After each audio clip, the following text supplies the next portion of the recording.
जय हिंद एवरीवन।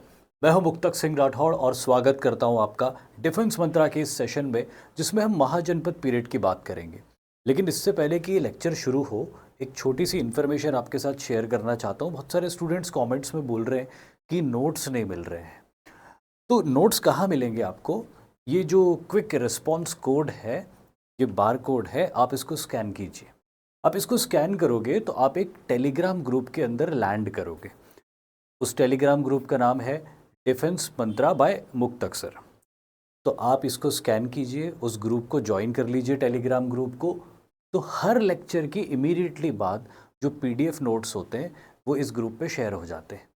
तो अभी लिंक, एक दो लेक्चर तक तो मैंने लिंक शेयर करी थी चैप्टर के साथ में, लेकिन अब जितने भी नोट्स होंगे वो इस ग्रुप के ऊपर शेयर होंगे। तो आप इस पे ऐड हो जाइए और साथ ही कुछ और भी अपडेट्स होंगे या कुछ मेजर इन्फॉर्मेशन होगी तो भी इसी ग्रुप के ऊपर शेयर होगी। तो आप इस पे ऐड हो जाइए, इसको स्कैन कर लीजिए। मैं साइड में हट जाता हूँ ताकि आप इसको अच्छे से देख सको। आगे बढ़ते हैं अपन और अपने चैप्टर की शुरुआत करते हैं। देखिए, महाजनपद पीरियड, सबसे पहले टर्म देखते हैं महाजनपद। महा मतलब ग्रेट, बड़ा, जनपद यानी कि किंगडम। तो महाजनपद पीरियड ऐसे दौर की कहानी है जब भारत में बड़े बड़े किंगडम्स का राइज हो गया था। ये कोई अलग ऐतिहासिक दौर नहीं है। जिस दौर में गौतम बुद्ध और महावीर स्वामी अपनी फिलॉसफीज को प्रीच कर रहे थे, तो वो एक कल्चरल एस्पेक्ट था उस दौर के इतिहास का। एग्जैक्टली उसी दौर में 16 बड़े किंगडम्स एक दूसरे के साथ पॉलिटिकल सुप्रीमेसी को लेकर भिड़ रहे थे, लड़ रहे थे। तो एक तरफ बुद्ध और महावीर प्रचार कर रहे अहिंसा का, दूसरी तरफ 16 बड़े किंगडम्स एक दूसरे के साथ में लड़ रहे हैं, भिड़ रहे हैं, in order to create their kingdoms even more larger, अपने किंगडम्स को और लार्ज बनाने के लिए। तो ये जो महाजनपद पीरियड है, यह है पॉलिटिकल और मिलिट्री हिस्ट्री एग्जैक्टली उसी दौर की जिस दौर में गौतम बुद्ध और महावीर हुए थे। गौतम बुद्ध और महावीर की हिस्ट्री स्पिरिचुअल हिस्ट्री है, रिलीजियस हिस्ट्री है, फिलोसॉफिकल हिस्ट्री है उस दौर की, और एग्जैक्टली उसी दौर की जो पॉलिटिकल और मिलिट्री हिस्ट्री है उसको महाजनपद पीरियड बोलते हैं। मतलब महाजनपद पीरियड और गौतम बुद्ध महावीर स्वामी का राइज ये पैरेलल हुआ था, एकदम साथ में हुआ था। खैर, महावीर स्वामी और गौतम बुद्ध तो मनुष्य थे, तो 70-80 साल में उनकी डेथ हो गई। पर महाजनपदों का जो इतिहास था, वो महाजनपदों का इतिहास लगभग 300 साल तक चला। तो दोनों का राइज साथ में हुआ। गौतम बुद्ध महावीर स्वामी यहाँ तक पहुँचे, महाजनपद का इतिहास थोड़ा और आगे तक गया, लगभग 300 BC तक गया। तो आई होप आप समझ गए कि महाजनपद पीरियड क्या है। लगभग 600 BC से 300 BC के बीच की भारत के इतिहास को महाजनपद पीरियड बोलते हैं, जब 16 बड़े किंगडम्स सुप्रीमेसी के लिए नॉर्दर्न इंडिया, सेंट्रल इंडिया और ईस्टर्न इंडिया में एक दूसरे के साथ लड़ रहे थे, कॉम्बैट कर रहे थे, स्ट्रगल कर रहे थे। तो आइए अपन देखते हैं महाजनपदों को फर्दर और डिटेल में कि कौन कौन से महाजनपद थे, कितने महाजनपद थे। ये तो वही सारी बातें लिखी है जो मैंने पिछली स्लाइड पे बताई थी आपको, पर फिर भी रीड कर देता हूँ एक बार। It is the name given to large kingdom that developed during the last phase of the later Vedic age. These kingdoms were constantly at war with each other, aspiring to become more powerful and resourceful. And after the end of Vedic period, Magad, present day Bihar, emerged as powerful kingdom, later succeeded in creating an empire. और ये जो जितने भी 16 महाजनपद थे, अभी बता देता हूँ मैं, कोई सस्पेंस रखने की क्या ज़रूरत है, वैसे भी दुनिया को पता है कि 16 महाजनपदों का जो आपसी स्ट्रगल था, उस आपसी स्ट्रगल का जो एंड था, उसका जो अंत हुआ, वो हुआ in the rise of Magadh. कहाँ लिखा है? ये लिखा है। मगध जो एक महाजनपद, अच्छा, मगध महाजनपद की ऊपर बड़ी कृपा रही। गौतम बुद्ध को भी वहीं पे निर्वाण मिला, महावीर स्वामी को भी वहीं पे कैवल्य मिला, और इवन लॉर्ड पार्श्वनाथ को भी उस ज़माने में जो कैवल्य मिला था, उस ज़माने में वो मगध में ही आते थे। वो समेत शिखर का एरिया, अब तो झारखंड हो गया अलग होके, लेकिन पहले मगध ही हुआ करता था। तो मगध के ऊपर स्पिरिचुअली भी बड़ी कृपा रही कि 3 महापुरुषों को उस समय उस धरती के ऊपर कैवल्य और निर्वाण मिला। एट द सेम टाइम इस मगध के अंदर कुछ ऐसी परिस्थितियाँ थी, जियोग्राफिकल, इकोनॉमिकल, पॉलिटिकल, मिलिटरीली, जिसकी वजह से मगध ने ओवरऑल इस पूरे संघर्ष में 16 महाजनपदों के संघर्ष में सबको डिफीट करके एक बड़ा एम्पायर क्रिएट किया। जैसे वर्ल्ड कप होता है ना, 15-16 टीम, क्रिकेट की बात कर रहा हूँ, 15-16 टीम खेलती है और फिर एक कप जीत जाती। तो वैसे ही महाजनपद में भी 15-16 कंटेंडर्स थे, सबने अपने अपने दावे पेश किए और एंड में मगध विक्टोरियस इमर्ज हुआ, उसने सबसे बड़ा एम्पायर एंड में बना लिया। तो ये महाजनपद पीरियड का जो कंक्लूजन होता है वो मगध के राइज के साथ होता है। तो ठीक है, मगध का राइज कैसे किन परिस्थितियों में हुआ वो तो अपन देख ही लेंगे। पहले एक बार महाजनपद देख लेते, कौन कौन से महाजनपद थे, कहाँ कहाँ पे सिचुएटेड थे। तो ये मैं अच्छे से आपको नक्शे पे बता देता हूँ। मैं हमेशा ये महाजनपद पीरियड जब से पढ़ा रहा हूँ, जो मुझे पहले से जानते आप सभी को पता है, मैं हमेशा शुरू से इसको नक्शे पे याद कराता हूँ, लिख के लिस्ट में कभी भी याद नहीं कराता हूँ। क्योंकि नक्शे में एक बार अगर आप याद कर लोगे, भारत का नक्शा आपने 1000 बार देखा है तो आपको भारत का नक्शा पूरा याद है कि जम्मू कश्मीर कहाँ है, केरला कहाँ है, मध्य प्रदेश कहाँ है, गुजरात कहाँ है, आसाम कहाँ है, आपको सब पता है। 1000 बार आपने नक्शा देखा स्कूल के टाइम से। तो इसी 1000 बार देखी हुई चीज़ के ऊपर अगर मैं लिख के बता दूं कि कौन सा महाजनपद कहाँ पे था तो आपको बहुत अच्छे से याद रह जाता है। तो वही अपन करने वाले हैं। महाजनपदों के अपन प्राचीन नाम लिखेंगे उन एरियाज़ में जहाँ पे महाजनपद हुआ करते थे, और फिर आगे आने वाली लिस्ट में उन प्राचीन नामों का मॉडर्न एरिया कौन सा है वो भी अपन देख लेंगे। और यहाँ पे भी आपको दिख जाएगा कि कौन से मॉडर्न एरिया में कौन सा प्राचीन महाजनपद था। चलिए ठीक है ना, तो मैं लाइट ऑफ कर देता हूँ थोड़ी देर के लिए, तो ये मैप और अच्छे से क्लियर दिखेगा, जो मैं लिखूँगा वो बहुत अच्छे से क्लियर दिखेगा। उसके बाद लाइट्स मैं दोबारा ऑन कर दूँगा। चलिए ठीक है, अभी आपको नहीं लग रहा होगा कि लाइट ऑफ हुई है, मुझे पता है कि लाइट ऑफ हुई है। चलिए ठीक है, अब देखो, अब आपको पता चल गया होगा लाइट ऑफ हुई है। अब मैं लिखता हूँ, आई होप ज़्यादा अच्छे से दिखाई देगा आपको, इसीलिए लाइट ऑफ करिए। क्योंकि कई बार मुझे ऐसा लगता है कि बहुत ब्राइट कैप्चर होता है कैमरा से, तो कोई मैप्स जो है ना बहुत क्लैरिटी के साथ नहीं दिख पाते। तो जब जब भी मैप्स आएंगे मैं थोड़ी लाइट ऑफ कर दूंगा। तो अपन महाजनपदों को जब याद करेंगे तो पहले नॉर्थ टू साउथ चलेंगे। पहले नॉर्थ से साउथ तक जितने महाजनपद अलाइंड है उनको डिस्कस करेंगे, और फिर उसके बाद में वेस्ट टू ईस्ट महाजनपदों का अलाइनमेंट कैसा था उसको डिस्कस करेंगे। तो नॉर्थ टू साउथ अपन चलते, तो सबसे पहले अफ़गानिस्तान पहुंचते, और यहाँ पे आता है अफ़गानिस्तान और नॉर्थ पाकिस्तान में गांधार। ये जो गांधार महाजनपद था, इसको आजकल अफ़गानिस्तान में एक शहर है कंधार, समवेयर अराउंड यहाँ पे वो शहर है, समवेयर अराउंड यहाँ पे वो शहर है। तो ये पूरा जो टेरिटरी हुआ करता था, ये पूरी टेरिटरी गांधार महाजनपद हुआ करती थी, समवॉट दिस टेरिटरी। तो बिल्कुल नॉर्दर्न मोस्ट या north western most territory Gandhara mahajanapada हुआ करती थी। अब आगे बढ़ते हैं अपन फर्दर, और इसके पास में एक और महाजनपद था जो प्रेजेंट डे जम्मू कश्मीर के वेस्टर्न एरियाज में फैला हुआ था, जिसका नाम था कंबोज। ये पूरी टेरिटरी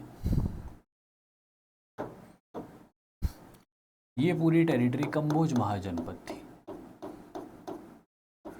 जो आज का वेस्टर्न जम्मू कश्मीर का इलाका है। जम्मू है, राजौरी है, पुंछ है, और भी जो उस बहुत सारे एरियाज़ पाकिस्तान ऑक्यूपाइड कश्मीर में चले गए, वहाँ के मीरपुर है, कोटली है, ये सारा एरिया मिलके किसी ज़माने में कंबोज महाजनपद बनता था।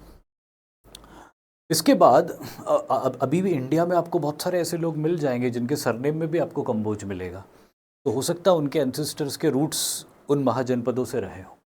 फिर और फर्दर आगे बढ़ते हैं अपन, तो अब अपन नॉर्थ टू साउथ की एक्सिस में चल रहे, तो थोड़ा साउथ की तरफ आगे बढ़ते हैं। तो यहाँ पे पंजाब हरियाणा के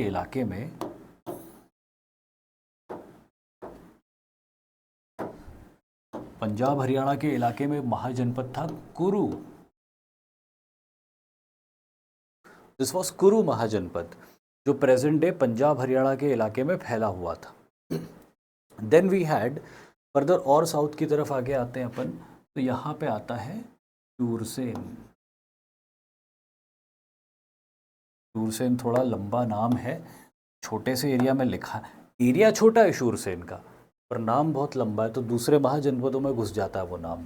पर ठीक है, कोई बात नहीं, आप इमेजिन कर लो शूरसेन कुरु के साउथ में था। अभी ठीक है। अब शूरसेन अपनी जगह में ही दिख रहा है अपने को। तो गांधार अफगानिस्तान में, कंबोज जम्मू कश्मीर में, कुरु पंजाब हरियाणा में, शूरसेन आगरा मथुरा रीजन में, और इसी शूरसेन के साउथ ईस्ट में यहाँ पे था मत्स्य।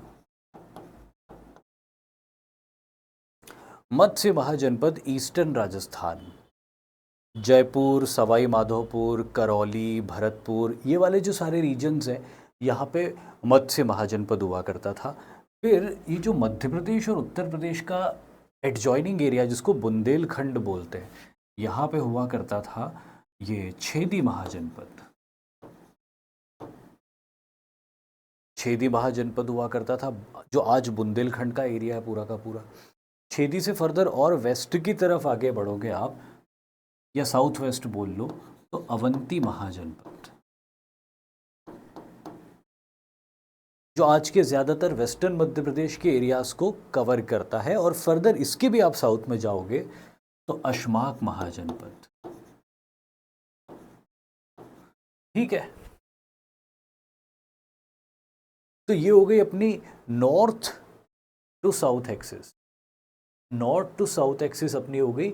अफगानिस्तान में गांधार, जम्मू कश्मीर में कंबोज, पंजाब हरियाणा में कुरु, आगरा मथुरा में शूरसेन, ईस्टर्न राजस्थान में मत्स्य, नॉर्दर्न मध्य प्रदेश और south east south western Uttar Pradesh में छेदी, वेस्टर्न मध्य प्रदेश में अवंती, और नॉर्दर्न महाराष्ट्र में अशमाक। ये हो गई अपनी नॉर्थ टू साउथ की एक्सिस। अब अपन देखते हैं वेस्ट टू ईस्ट की एक्सिस, कि वेस्ट से ईस्ट में अभी ये कितने हुए, 1 2 3 4 5 6 7 8, 16 में से 8 महाजनपद नॉर्थ टू साउथ की एक्सिस पे। अब बचे हुए 8 महाजनपद वेस्ट टू ईस्ट की एक्सिस पे अपन देखेंगे। तो यहाँ पे लिखते हैं एक नाम, पांचाल।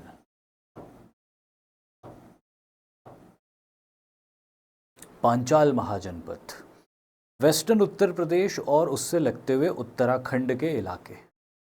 फिर अब ईस्ट में आगे बढ़ेंगे लगातार अपन, तो फिर आते हैं अपन कौशल महाजनपद। कौशल महाजनपद बिल्कुल सेंट्रल उत्तर प्रदेश का इलाका, ये कौशल महाजनपद हुआ करता था। फिर इसी कौशल महाजनपद के फर्दर साउथ में जो बघेलखंड का इलाका, जिसको आजकल बोलते, थोड़ा सा मध्य प्रदेश और उससे लगता हुआ उत्तर प्रदेश का इलाका, ये जो आज जहाँ पे प्रयागराज और स्टवाइल इलाहाबाद, आज का प्रयागराज, वहाँ पे होता था वत्स। यहाँ पे वत्स महाजनपद हुआ करता था। लार्जली प्रयागराज की तरफ फैला हुआ था, वहाँ ज़्यादा पॉपुलेशन थी, पर टेरिटरीज इसकी मध्य प्रदेश के जंगलों पहाड़ों तक भी आ जाती थी। और इन दोनों के ईस्ट में होता था काशी। यहाँ पे होता था काशी महाजनपद। काशी से फर्दर और आप ईस्ट में आते थे तो वेस्टर्न बिहार और झारखंड में होता था मगध महाजनपद।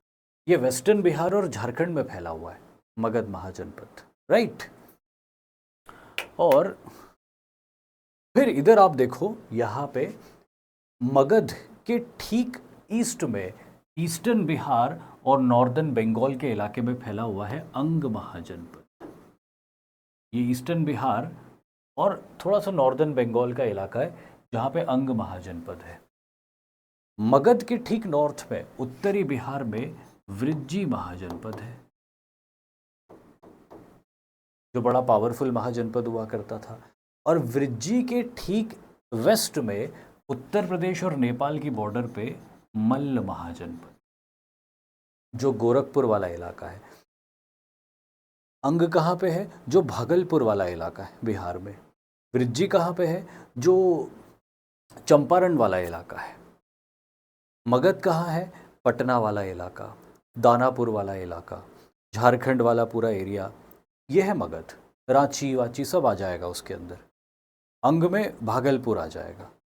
वृज्जी में वो मिथिलांचल वाला रीजन और चंपारण वाला रीजन, वैशाली वाला रीजन, वो सारा रीजन आ जाएगा।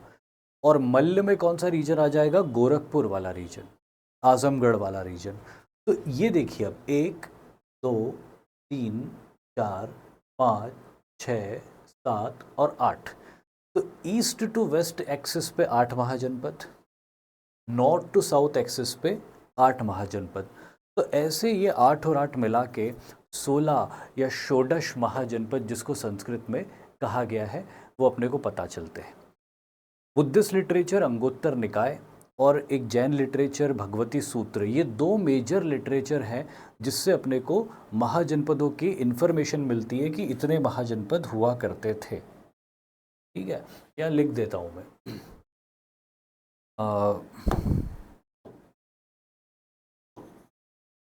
बुद्धिस्ट, चलो ठीक है, नहीं तो क्वेश्चन में रखा हुआ है मैंने, वही बता दूंगा, कहाँ अपन लिख के टाइम वेस्ट करें। तो ये है अपने 16 महाजनपद।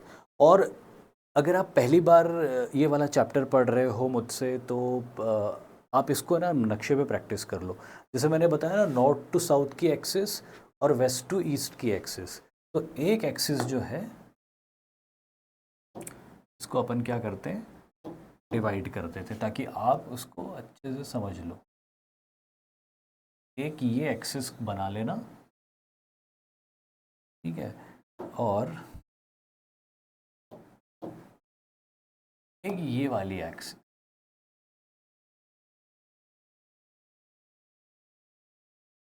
और ये दोनों एक्सिस के आधार पर महाजनपदों को बाइफरकेट करके याद कर लेना, बहुत जल्दी याद हो जाएगा। नॉर्थ टू साउथ की एक्सिस, वेस्ट टू ईस्ट की एक्सिस, और फिर एक के बाद एक, और फिर उसका लोकेशन कि मॉडर्न टाइम्स में वो किस जगह पे है। अफ़गानिस्तान और नॉर्थ पाकिस्तान गांधार, वेस्टर्न कश्मीर जम्मू कश्मीर कंबोज, पंजाब हरियाणा कुरु, आगरा मथुरा शूरसेन, ईस्टर्न राजस्थान भरतपुर मत्स्य, northern Madhya Pradesh Chhedi, western Madhya Pradesh Avanti, northern Maharashtra अशमाक, western Uttar Pradesh Panchal, central Uttar Pradesh कौशल, प्रयागराज वाला रीजन वत्स, बनारस वाला रीजन काशी, पटना और वहाँ से लेके झारखंड तक का इलाका मगध, भागलपुर वाला एरिया ईस्टर्न बिहार अंग, वेस्ट चंपारण वाला इलाका, नॉर्दर्न बिहार वाला इलाका वृज्जी, गोरखपुर और आजमगढ़ वाला ईस्टर्न यूपी का इलाका नेपाल से लगता हुआ मल्ल महाजनपद। वेरी इजी, नक्शे पे 1-2 बार प्रैक्टिस कर लोगे कभी भूलोगे नहीं। और इसको प्रैक्टिस नक्शे पे ही करना, उसकी वजह ये है कि एग्ज़ाम में जो क्वेश्चंस पूछेंगे वो हमेशा महाजनपदों के क्वेश्चन कई बार उसकी डायरेक्शन के बारे में पूछ लेते हैं कि नॉर्थ टू साउथ अरेंज करो या ईस्ट टू वेस्ट अरेंज करो, है ना। तो अगर आपने नक्शे पे नहीं किया है इसको याद तो बहुत मुश्किल होगी आपको विजुअलाइज करना कि नॉर्थ में कौन सा था, साउथ में कौन सा था। दूसरा, इसमें मॉडर्न एरिया कौन सा है उसके बारे में क्वेश्चन पूछ लेते हैं, कौन सा महाजनपद कौन सी नदी के किनारे सिचुएटेड था उसके बारे में क्वेश्चन पूछ लेते। तो आगे अपन वो भी देख लेते कि कौन सा महाजनपद कहाँ पे सिचुएटेड था मॉडर्न टाइम्स में, उसकी कैपिटल क्या थी और वो कौन सी नदी के किनारे था।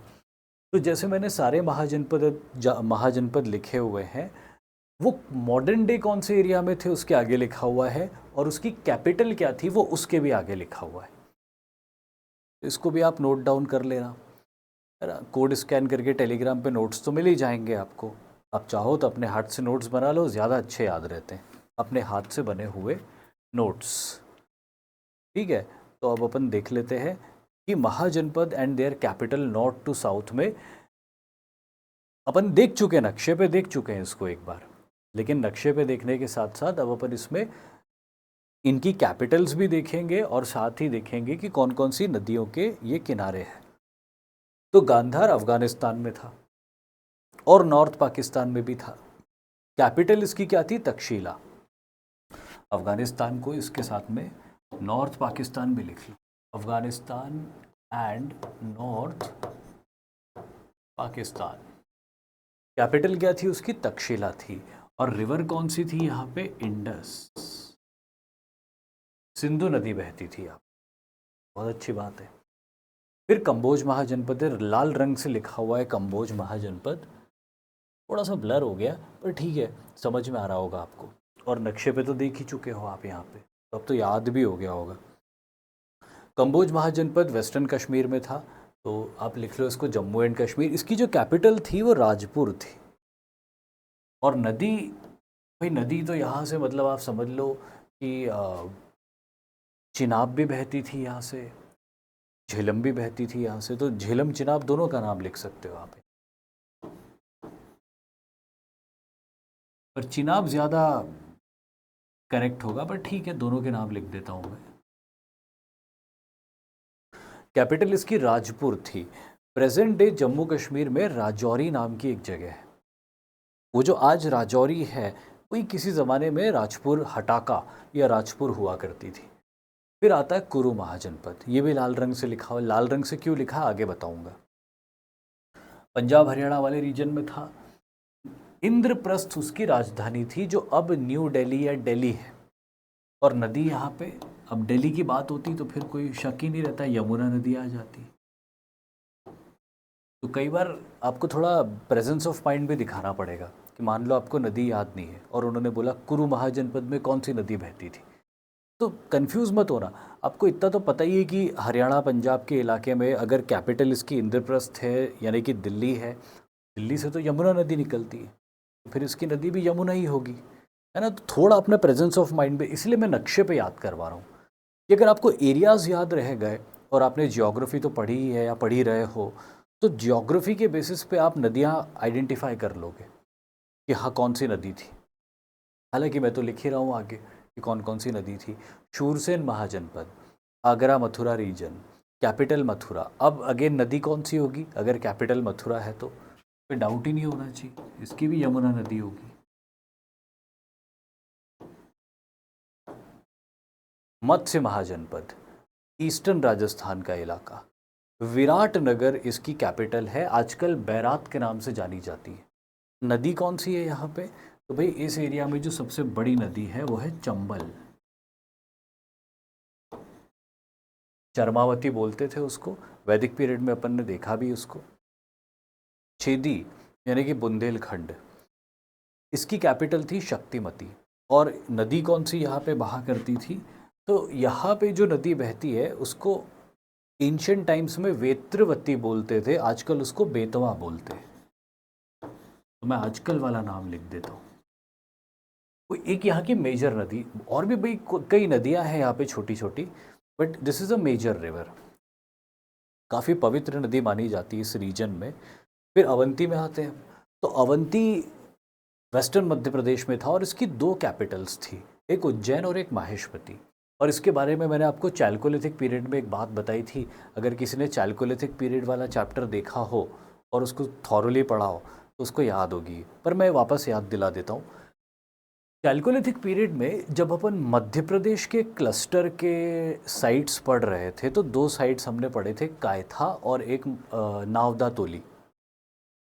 मैंने आपको बताया था कि कायथा और नावदा टोली नर्मदा नदी के किनारे मिला एक साइट था चालकोलिथिक पीरियड का, और कायथा उज्जैन में मिला हुआ एक साइट था चालकोलिथिक पीरियड का। और उसी समय मैंने आपको बताया था कि सरप्राइजिंगली महाजनपद पीरियड में जब बड़े बड़े शहरों का राइज हुआ, तो वेस्टर्न मध्य प्रदेश में यही दो चालकोलिथिक साइट्स बहुत बड़े शहरों के रूप में इमर्ज हुई थी।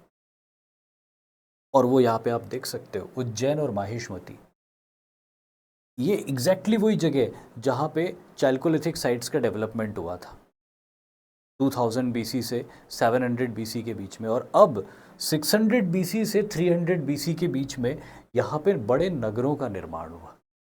मतलब वो चालकोलिथिक बसाहट जो थी वो और बढ़ती गई, वो फैलती गई, ये बड़े शहर बन गए। इसे आजकल महेश्वर के नाम से जानते हैं। जो माहिष्मती है ना, उसको आजकल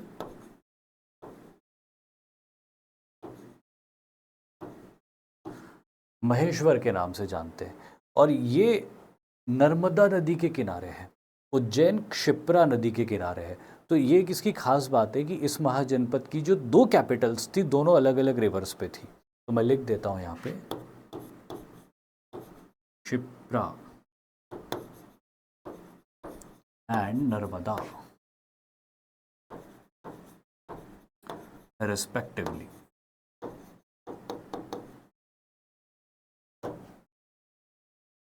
क्षिप्रा एंड नर्मदा रेस्पेक्टिवली, ये दो महाजनपद इन दो नदियों के किनारे थे।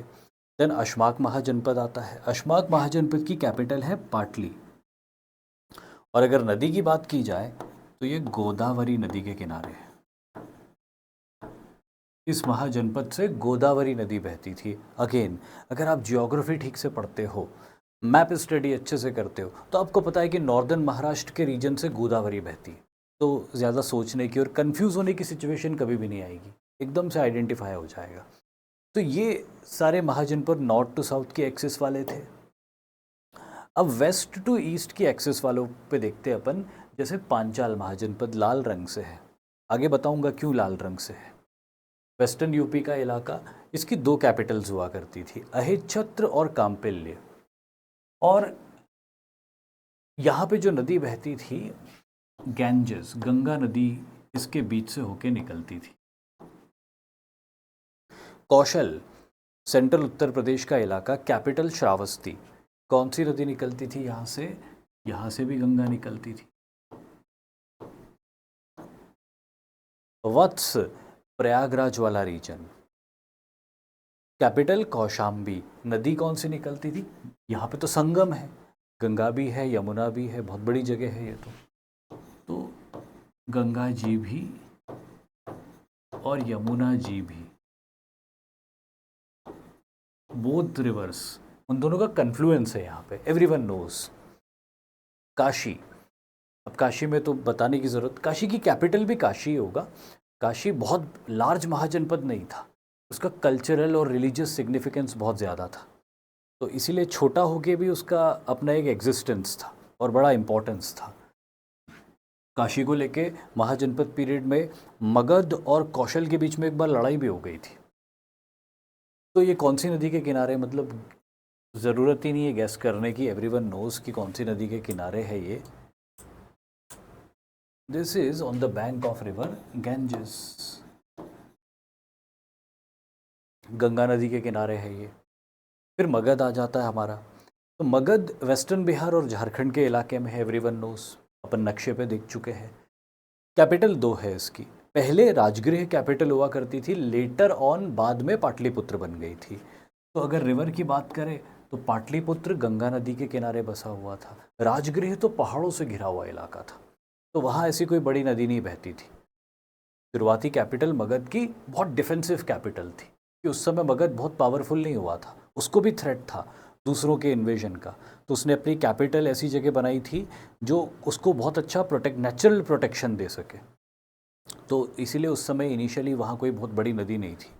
पर बाद में जब मगध पावरफुल हो गया और उसको किसी तरह की दूसरे महाजनपदों के इन्वेजन का थ्रेट नहीं रह गया, तो फिर वो ओपन में ऐसी जगह आए जहाँ पे वो ट्रेड और कॉमर्स अच्छे से कंडक्ट कर सकते थे, तो फिर उन्होंने पाटलिपुत्र में कैपिटल बनाई गंगा नदी के किनारे। यहाँ लिख देते अपन गंगा। अब तो रिवर गैंजेस ही फ्लो करती है फिर ईस्ट की तरफ पूरी आगे, तो लाइन से आपको सारे महाजनपद गंगा नदी के किनारे मिल रहे हैं। इवन अंग में भी अपन देखते हैं कि ईस्टर्न बिहार और बंगाल का इलाका जिसकी कैपिटल चंपानगरी होती थी, आज के भागलपुर वाले रीजन, यहाँ पे भी रिवर गैंजेस ही बहती है, यहाँ पे भी गंगा मैया है ना। फिर वृज्जी की तरफ चले जाते हैं अपन, तो वृज्जी नॉर्दर्न बिहार का इलाका है, कैपिटल उसकी वैशाली हुआ करती थी, और यहाँ पे गंडक नदी बहती है। इस रीजन की एक मेजर रिवर गंडक रिवर है। और फिर मल्ल महाजनपद है एंड में, गोरखपुर रीजन में, कुशीनगर उसकी कैपिटल है। एक और कैपिटल हुआ करती थी इसकी, पावापुरी। दो कैपिटल थी, कोई मेजर रिवर नहीं थी यहाँ पे, पर कैपिटल दो थी इसकी, कुशीनगर और पावापुरी, तो ये याद रख लीजिएगा। अब आप सोच रहे होंगे कि कुछ महाजनपदों को लाल रंग से क्यों लिखा है। एक तो वो दिख भी नहीं रहे ठीक से, पीपीटी में दिख रहे थे लेकिन पीडीएफ फाइल कन्वर्ट करते वो ब्लर से हो गए। कोई दिक्कत नहीं, मैं लिख देता हूँ इसको वापस, और मैं भी लाल रंग से ही लिख देता है ना, यह लिख देता हूँ ताकि और अच्छे से क्लियर हो जाएगा कि ये कौन सा महाजनपद है। तो ये है कंबोज, जो थोड़ा सा ब्लर सा दिख रहा है। फिर उसी के नीचे ठीक है कुरु, ठीक है। इधर लाल रंग से कितने, तीन है इधर लाल रंग से, एक है ये पांचाल, ठीक है। एक है यहाँ पे वृज्जी, इसको कई किताबों में वज्जी भी कहा गया है। सॉरी,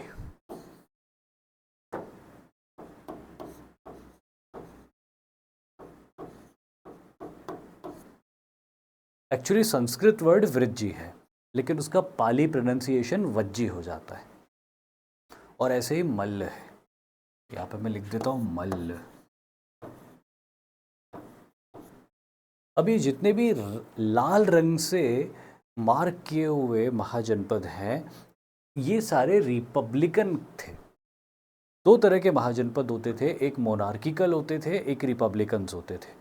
मोनार्किकल मतलब कि जहाँ पे एक राजा रूल करता था, और रिपब्लिकन्स जहाँ पे कई छोटे छोटे क्लैन्स मिलकर एक एरिया को गवर्न करते थे, उसको गणसंघ भी बोलते थे। तो ये जितने लाल रंग से मार्क्ड हैं या अलग से लिखे लाल रंग से, ये सब गणसंघ है, रिपब्लिकन किंगडम्स है ना। तो यहाँ पे मैं लिख देता हूँ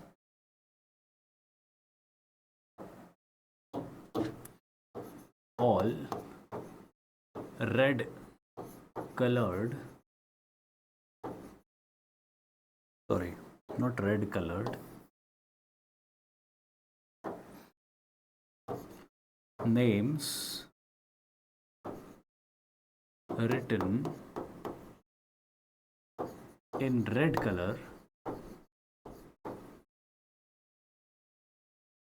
were Republican kingdoms.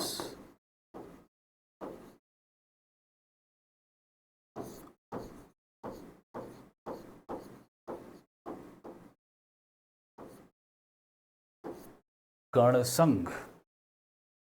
तो names written in red colours were republican kingdom, मतलब कि गणसंघ थे। तो दो तरह के होते थे, एक होते थे राजसत्तात्मक। तो सत्तात्मक में क्या होता था, एक राजा होता था और वो एक राजा अपनी सेना के दम पे एक बड़ी टेरिटरी को जीत लेता था और अपने हिसाब से उसको रूल करता था, एक छत्र राज्य।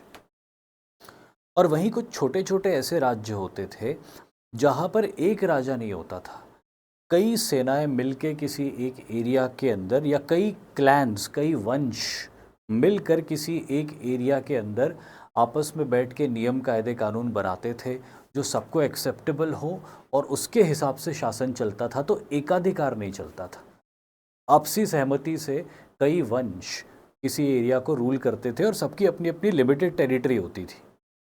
बट अगर इनमें से किसी एक टेरिटरी के ऊपर भी आक्रमण होता था तो सभी उसकी मदद के लिए आ जाते थे। तो ये गणसंघ होते थे। और एक राजतंत्र होता था जिसमें एक ही राजा, एक ही सेना और एक ही सिक्का चलता था।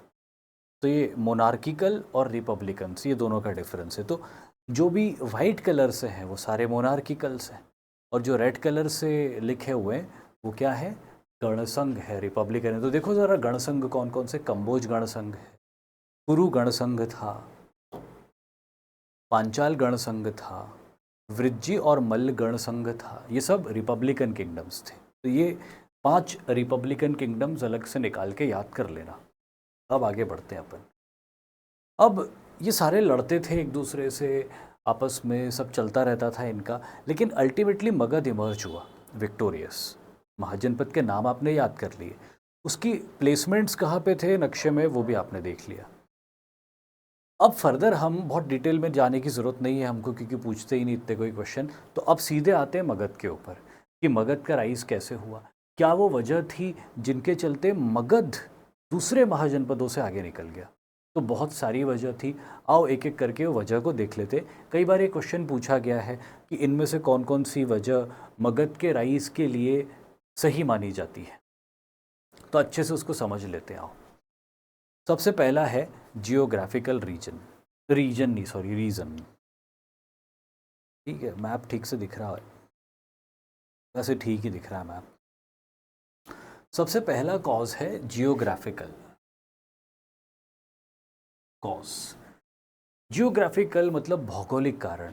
मगध को कुछ ऐसे भौगोलिक एडवांटेजेस थे लाभ थे जिसकी वजह से दूसरे महाजनपदों के मुकाबले वो ज़्यादा पावरफुल या ज़्यादा इफ़ेक्टिव हो गया, प्रभावशाली हो गया।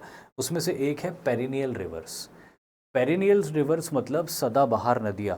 भाई यहाँ पे गंगा नदी बह रही है, यहाँ पे गंडक नदी बह रही है, इवन सोनभद्र भी आता है यहाँ पे इस एरिया पे। तो यहाँ पे दो तो बड़ी पेरिनियल रिवर्स है। चलो सोनभद्र पेरिनियल नहीं बोल सकते अपन क्योंकि हिमालय के ग्लेशियर से नहीं आता, मध्य भारत के पहाड़ों से आता है, बट बहुत बड़ा नदीनीय नदा है वो, मेल रिवर माना जाता है सोनभद्र। गंगा गंडक तो बर्फ़ के पिघलने से आती, तो वो तो पेरिनियल रिवर से। तो पानी की यहाँ कमी नहीं थी। जिस जगह पानी की कमी नहीं होती वहाँ खेती बहुत अच्छी होती।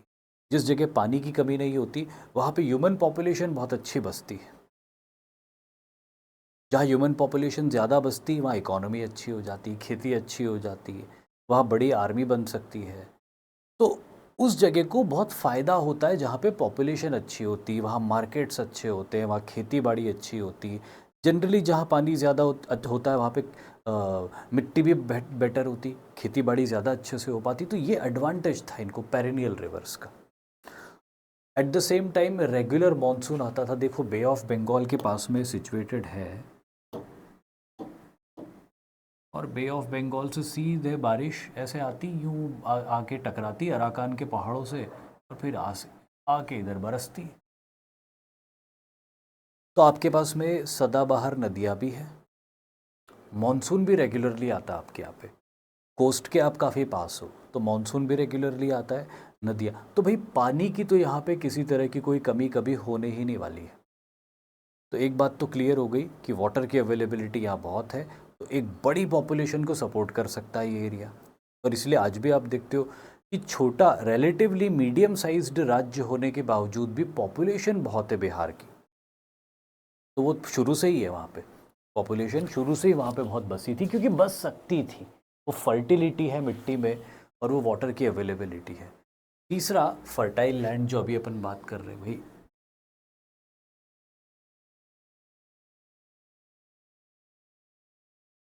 जलोढ़ मिट्टी, अंग्रेजी में बोलते हैं एल्यूवियल सॉइल। करोड़ों साल तक उत्तर भारत से पहाड़ों से आने वाली नदियों ने इस इलाके में सिल्ट बिछाया और ये बन गए मैदानी इलाके।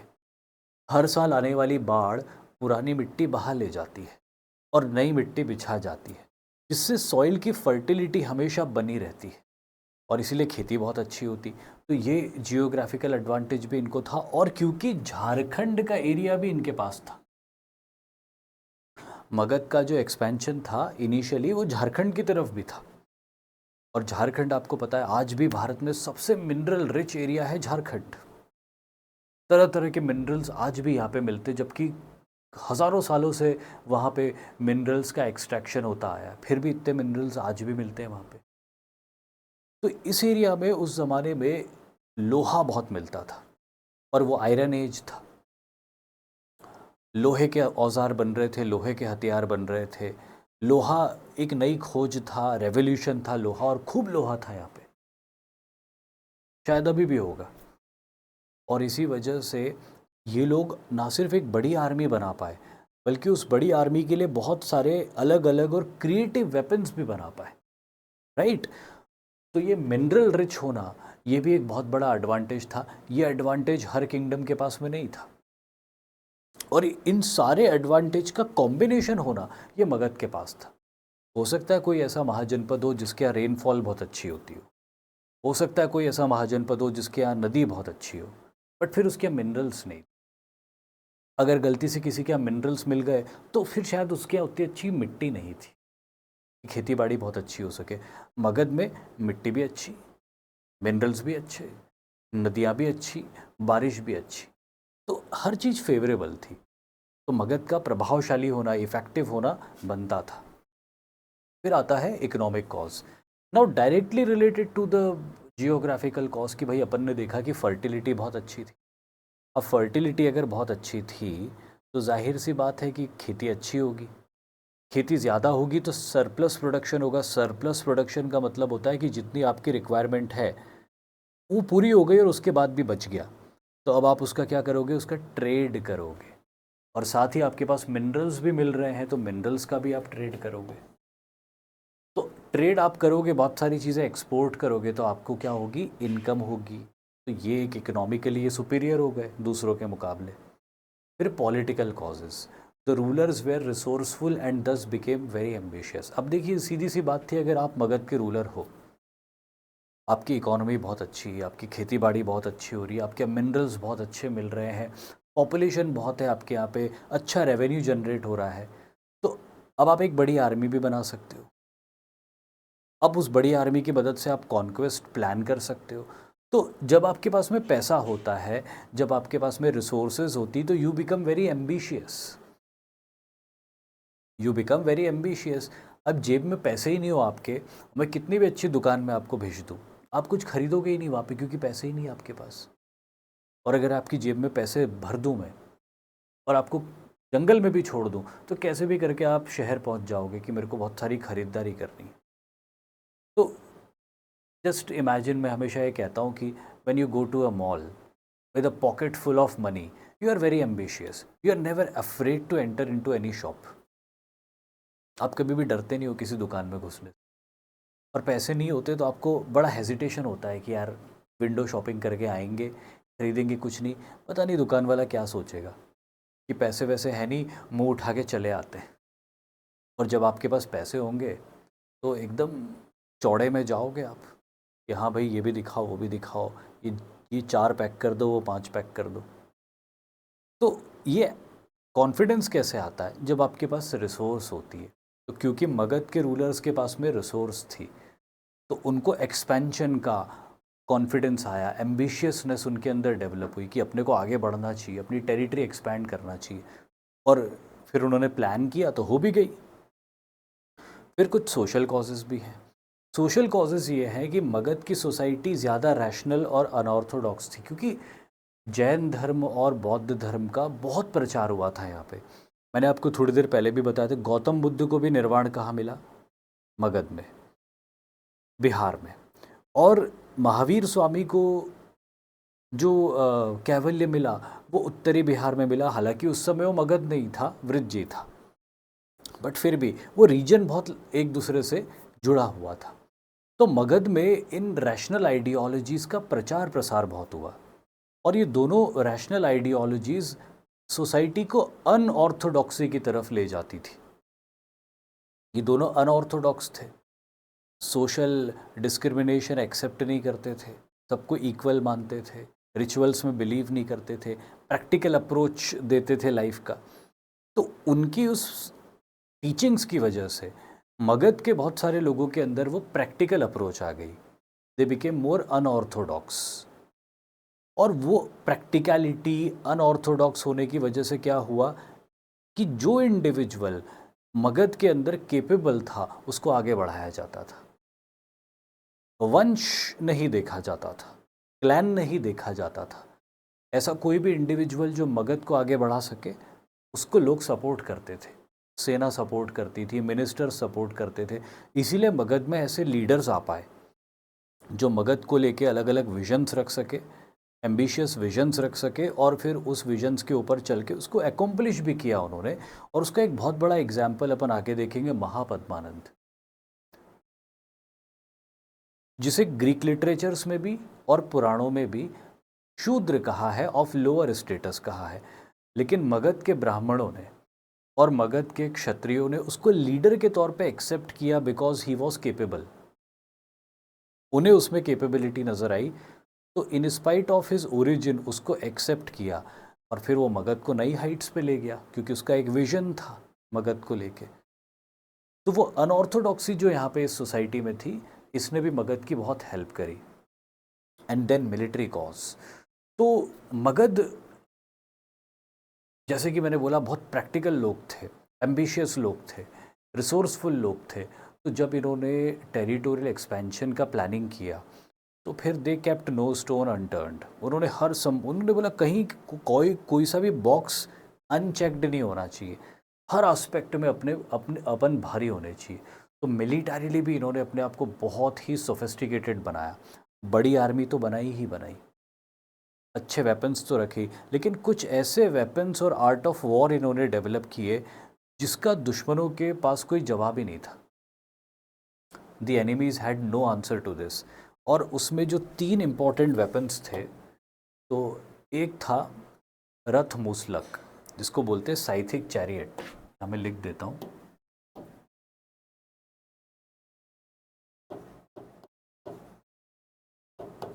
साइथिक चैरियट, हिंदी में बोलते हैं रथ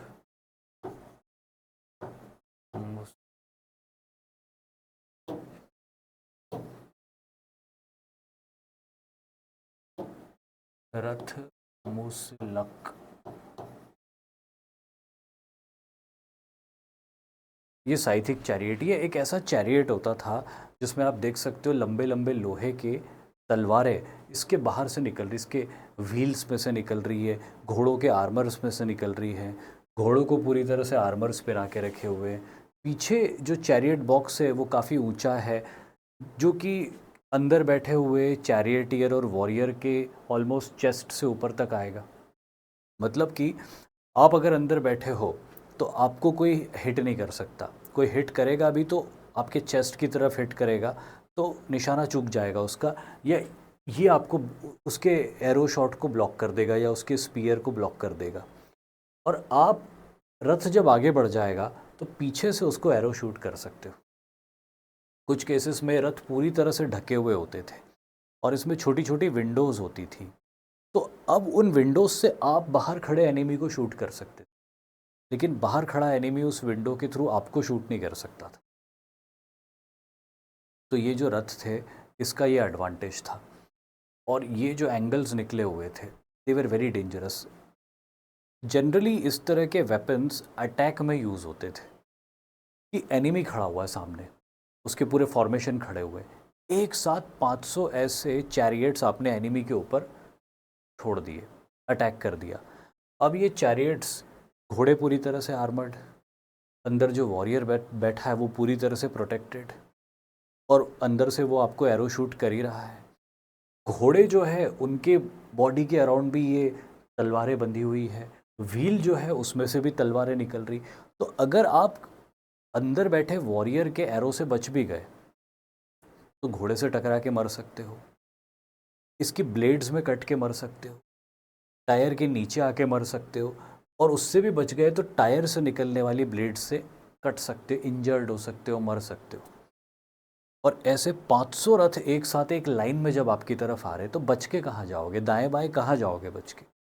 तो बहुत ख़तरनाक वेपन होता था और बहुत इसका यूज़ किया मगध ने दूसरे किंगडम्स को डिफीट करने के लिए। Then there was this weapon that was called as stone, English में बोलते स्टोन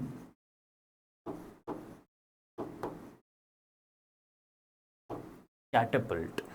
स्टोन कैटेपल्ट हिंदी में कहते हैं महाशिला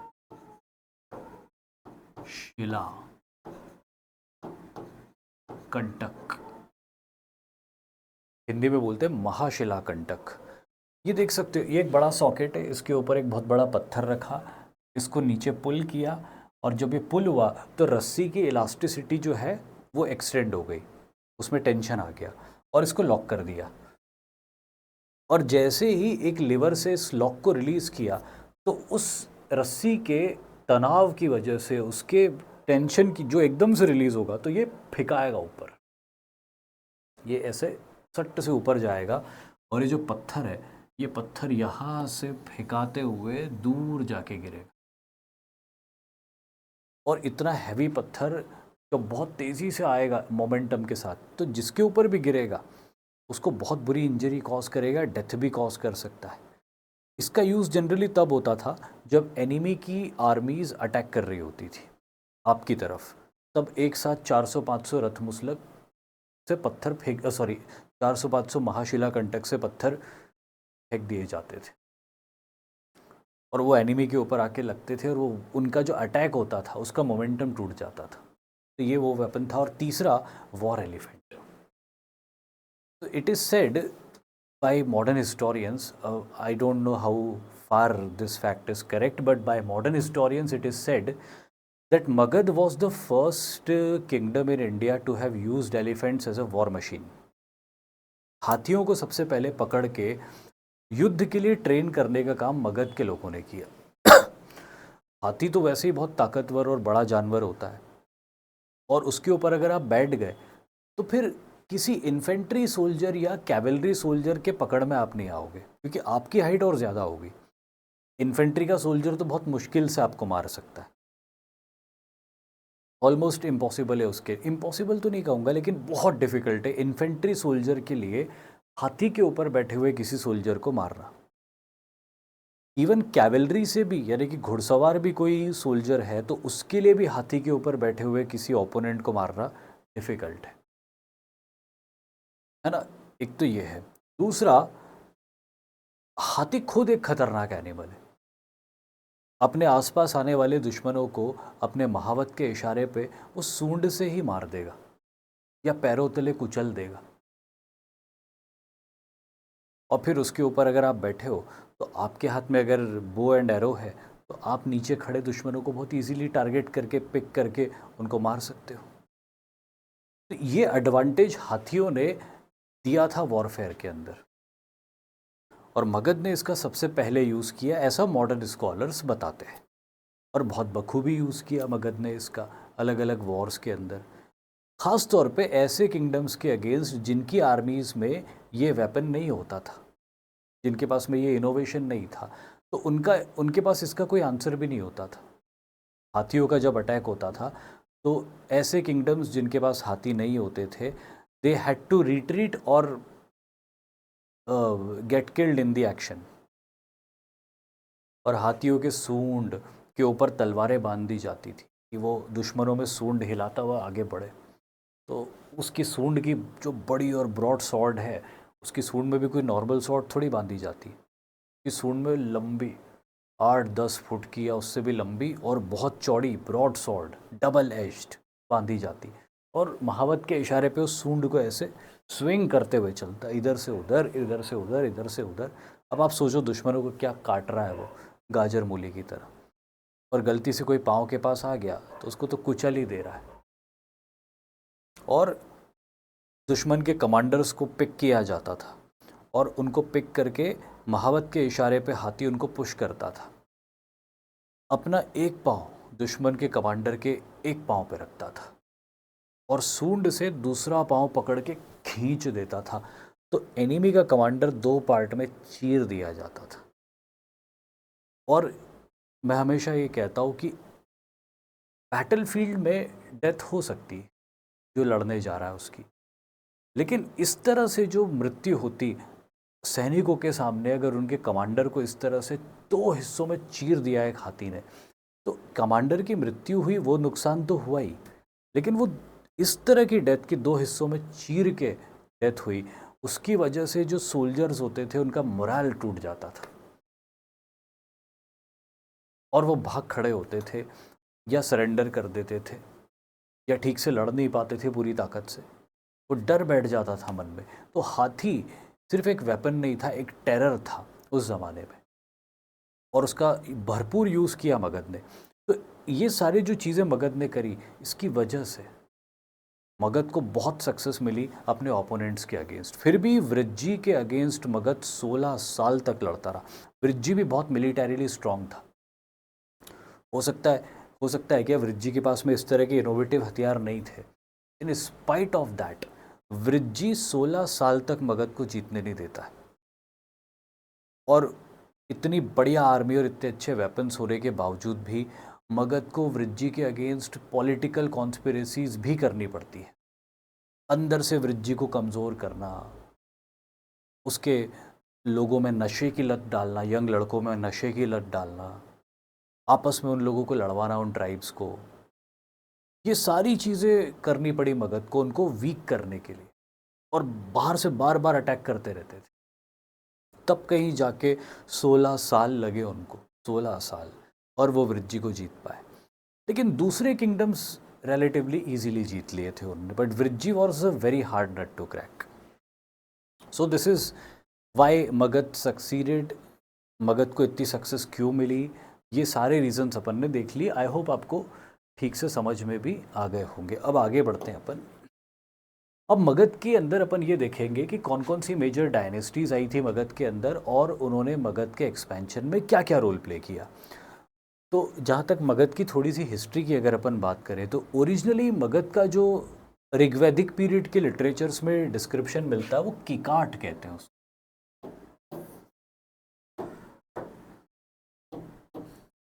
उसका नाम मगध नहीं होता, उसका नाम किकाट होता है। मगध नाम बाद में आया। ये समझ लो कि लेटर वैदिक पीरियड में मगध नाम अपने को देखने को मिलता है। अर्ली वैदिक पीरियड में जो नाम अपने को देखने को मिलता है वो किकाट किंगडम होता है। और ऐसा मेंशन्ड है ऋग्वेद के अंदर कि किकाट किंगडम के अंदर ऐसी हॉस्टाइल ट्राइब्स रहती थी जो वैदिक रिलीजन और उसके फॉलोअर्स को सपोर्ट नहीं करते, मतलब सपोर्ट तो गलत वर्ड यूज़ कर दिया मैंने, बट वैदिक रिलीजन और उसके फॉलोअर्स को अपोज करती थी, उनको दुश्मन मानती थी, अपने इलाके में घुसने नहीं देना चाहती थी और ख़ुद भी वैदिक रिलीजन को फॉलो नहीं करते थे। बट बाद में शायद लेटर वैदिक पीरियड में आर्यंस ने आगे बढ़ के इनको कॉन्कर कर लिया था और by the time of later Vedic period जब अथर्ववेद लिखा गया था तो पहली बार इसका नाम मगध अथर्ववेद के अंदर मिलता अपने को देखने को। तो ऋग्वैदिक पीरियड में इस रीजन को किकाट बोलते थे, लेटर वैदिक पीरियड में इस रीजन को मगध नाम मिला। By the time of Ramayana and Mahabharata, it was completely inhabited by Vedic followers and was ruled by King Brihadrat। पहला जो इसका बड़ा राजा था वो बृहद्रथ था।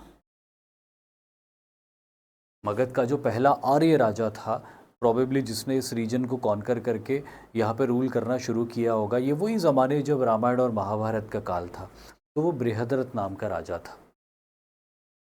According to Buddhist text, first major dynasty to rule Magad was Haryanka.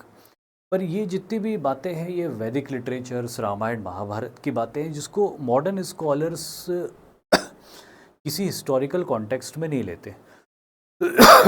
Sorry. तो Buddhist literatures में जब बुद्धिज़्म का राइज हो रहा था, जब गौतम बुद्ध का राइज हो रहा था, उनकी फ़िलॉसफी की प्रीचिंग शुरू हो रही थी, तो उस समय जो डायनेस्टी रूल कर रही थी मगध में वो हर्यंक थी। ऐसा नहीं है कि मगध की पहली डायनेस्टी हर्यंक थी, बट बुद्धिस्ट लिटरेचर में जब बुद्धिज़्म का राइज हुआ तो उस समय जब गौतम बुद्ध थे तो हर्यंक डायनेस्टी रूल कर रही थी।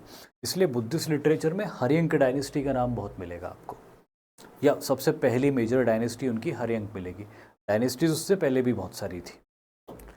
अब हर्यंक डायनेस्टी का जो मेजर एस्पेक्ट्स हैं जो आपको याद रखने हैं, टाइमलाइन आप यहाँ लिखी हुई है मैंने, टाइमलाइन आप चाहो तो याद रख लो, चाहो तो नहीं भी याद रखो, क्योंकि महाजनपद पीरियड में टाइमलाइन इतनी इम्पॉर्टेंट नहीं है। हाँ, 600 BC से 300 BC के बीच में महाजनपद पीरियड है, इतना भी याद रख लोगे तो सफिशिएंट है। पर्टिकुलरली एक एक डायनेस्टी की टाइमलाइन अगर याद रखना चाहो तो रख लो, नहीं तो कोई दिक्कत नहीं। अब जिस ज़माने में गौतम बुद्ध का राइज हो रहा था, हर्यंक डायनेस्टी का रूलर था बिंबिसार। और बिंबिसार का फोटो देख रहे हो 3 लेडीज़ के साथ में, ये तीनों लेडीज़ इनकी वाइफ्स है।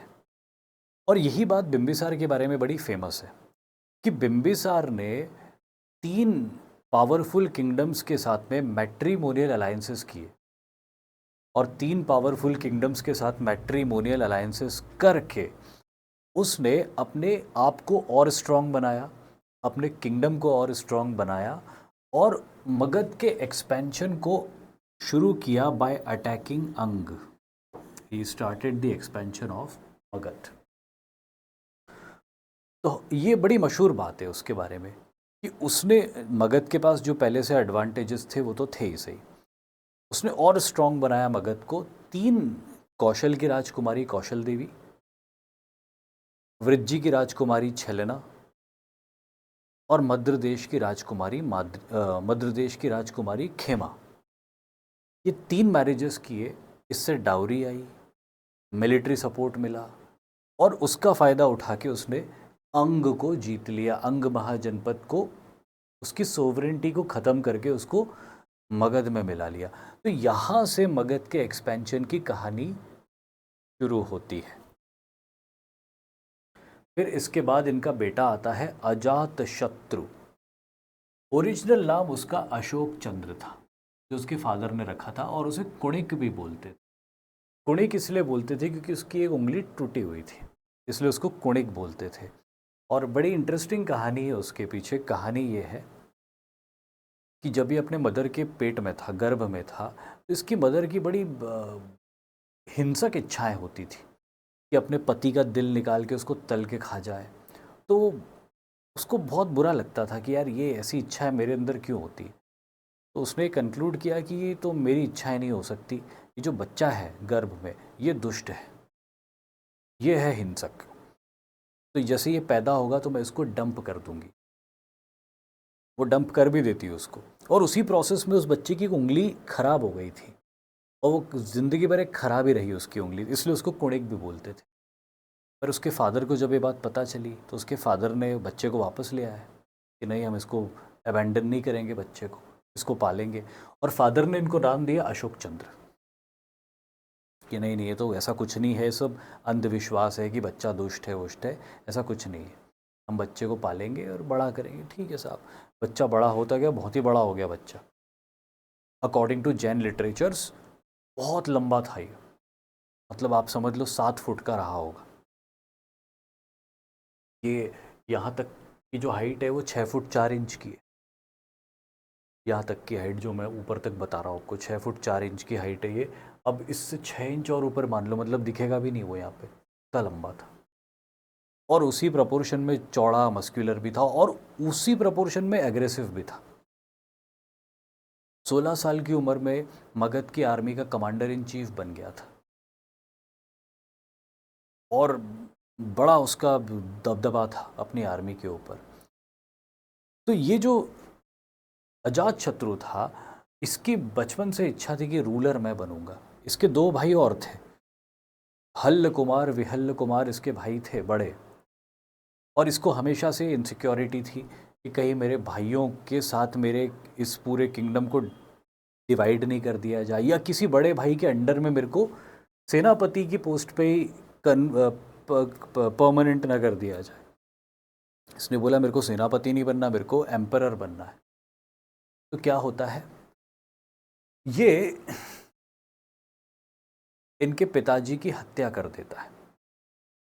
इनके पिताजी एक दिन रिटायरमेंट डिक्लेयर करते कि अब मैं, बहुत लंबा समय हो गया रूल करते हुए, अब मैं कोई योग्य उत्तराधिकारी चुन के उसको सब कुछ सौंप दूंगा और रिटायर हो जाऊंगा। तो एक उत्सव बुलाते हैं वो बहुत बड़ा, और उस उत्सव में 3 दिन का उत्सव होता है। पहले दिन उत्सव खत्म होने के बाद ये क्या करते हैं कि अपने एक बेटे को, इनके पास में एक ऐरावत हाथी हुआ करता था, वो गिफ्ट कर देते हैं। अगले दिन उत्सव होता है तो उसमें दूसरे बेटे को, इनके पास में एक बहुत बड़ा ज्वेल था, हीरा था शायद बहुत बड़ा, कई कैरेट का, वो उसको गिफ्ट कर देते। तो अजातशत्रु इनसिक्योर हो जाता है कि यार दोनों भाइयों को सबसे बड़े बड़े गिफ्ट दे दिए जो राजाओं के पास होते हैं। अब ऐसा नहीं हो कि तीसरे दिन इन दोनों में से किसी को राजा डिक्लेयर कर दे, या इन दोनों में किंगडम को डिवाइड कर दे, तो मेरे को क्या मिलेगा। तो उसने फिर तीसरा दिन होने नहीं दिया, और रात को ही अपने फादर को मार डाला, और अपने फादर को मार के थ्रोन को ऑक्यूपाई कर लिया, असर्व कर लिया, और इस तरह से वो रूलर बना मगध का। लेकिन उसकी मदर ने उसको ये नाम दिया अजात शत्रु। उसकी मदर ने बोला कि जब से तू पैदा नहीं हुआ था, अजात था, तब से ही तू तेरे पिता का दुश्मन था, कि मेरे मन में ऐसे ख्याल आते थे कि उसका दिल निकाल के तल के खा लूं। तो तू एक ऐसा शत्रु है तेरे पिता का जो जब से अजात था तब से पिता का शत्रु था। तो उसको ये नाम मिला अजात शत्रु। वो हालांकि उसका नाम अशोक चंद्र था, कुणिक भी बोलते थे, बट वो इतिहास में अजात शत्रु के नाम से ही जाना गया, उसकी मदर के कर्ज की वजह से कि तूने तेरे फादर की हत्या करी। पर मगध के एक्सपेंशन में उसने बहुत इंपॉर्टेंट रोल प्ले किया। यही वो रूलर था जिसने वृज्जी को डिफीट किया था। भले उसमें 16 साल लग गए, बहुत सारे इनके सैनिक वीर गति को प्राप्त हुए, सब कुछ हुआ, लेकिन अल्टीमेटली इन्होंने वृज्जी को डिफीट किया। वृज्जी को डिफीट करना एक बहुत बड़ा स्टेटमेंट था, क्योंकि वृज्जी भारत में मिलिटरीली सबसे स्ट्रांग माना जाता था। And if you could penetrate through the defences of Vrijji, then no mahajanapada was safe. अगर आपने वृज्जी को हरा दिया, फिर कोई महाजनपद सेफ नहीं था आपसे। तो ये इनका अचीवमेंट था। कौशल के राजा प्रसेनजीत, जो इनके मामा थे, उनसे भी इनका झगड़ा हो गया था, और इन्होंने अपने मामा को भी डिफीट करके काशी को भी जीत लिया था। तो काशी भी जीत लिया, वृज्जी भी जीत लिया, अंग पहले से था, मगध खुद एक बहुत बड़ा राज्य था। तो now Magadh became more powerful, और वृज्जी को हरा के तो उसका टेरर अब बहुत ज़्यादा फैल गया था। लेकिन अजातशत्रु के बाद में ये डायनेस्टी में एक ही मेंशनेबल रूलर आता है, उसका नाम होता है उदयन।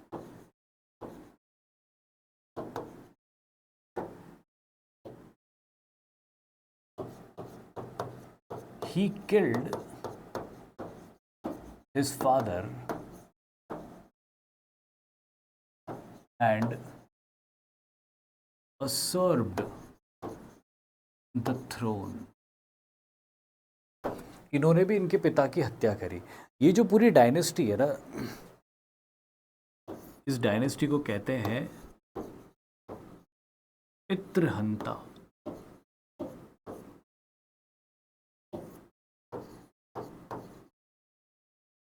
Slayers of fathers. इसमें इस डायनेस्टी के बहुत सारे रूलर्स ने अपने बाप को मार के थ्रोन हासिल करी थी। उसमें अजातशत्रु ने भी यही किया, अजातशत्रु के बेटे ने भी यही किया। पर ठीक है, वो उनकी पॉलिटिक्स थी। पर हाँ, एक इम्पॉर्टेंट फैक्ट उदयन से जुड़ा हुआ कई बार पूछा गया है, एनडीए के अंदर भी पूछा गया है, और वो फैक्ट है कि Udayan shifted the capital from Rajgrih to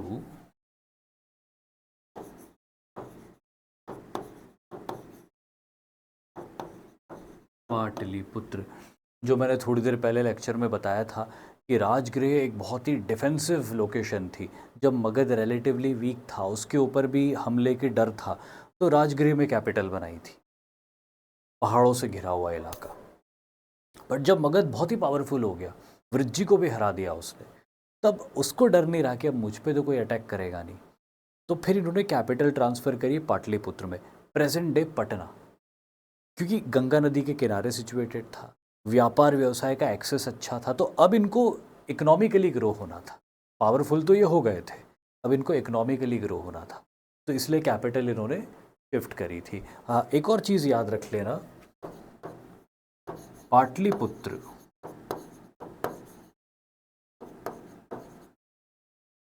was founded by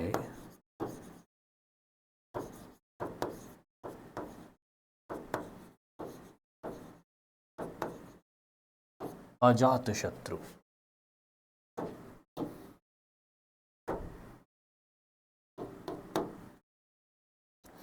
हालांकि उदयन ने पाटलिपुत्र में कैपिटल बनाई थी, पर पाटलिपुत्र का फाउंडेशन अजातशत्रु ने किया था। ये क्वेश्चन आया था एक बार एनडीए में कि पाटलिपुत्र शहर किसने बसाया था। सब लगा के आ गए उदयन, क्योंकि हर कोई ये सोचता है कि उदयन ने कैपिटल शिफ्ट करी थी वहाँ पे, तो बसाया भी उसने होगा। नहीं, बसाया इनके फादर ने था, उदयन ने उसको कैपिटल बनाया था। तो ये एक फैक्ट है छोटा सा, बट बड़ा इम्पॉर्टेंट फैक्ट है, दोनों याद रखना है इसको। फिर ये डायनेस्टी ख़त्म हो गई। उदयन के बाद कोई ऐसा पावरफुल रूलर नहीं आया, और इस डायनेस्टी का जो लास्ट रूलर था वो नागदशक था। वीक रूलर था। मगध के जो कमांडर्स थे और सोल्जर्स थे, वो इस वीक रूलर को एक्सेप्ट नहीं करना चाहते थे। तो इन्होंने शिशुनाग नाम के एक कमांडर को सपोर्ट किया, और शिशुनाग नाम के कमांडर को सपोर्ट करके हर्यंक डायनेस्टी के लास्ट रूलर नागदशक की हत्या करवा दी। और ये हरियंक डायनेस्टी एंड हो गई और उसकी जगह आती है शिशुनाग डायनेस्टी लगभग 413 बीसी से 345 बीसी तक। ऑप्शनल है, याद रखना है तो रख लो। Timeline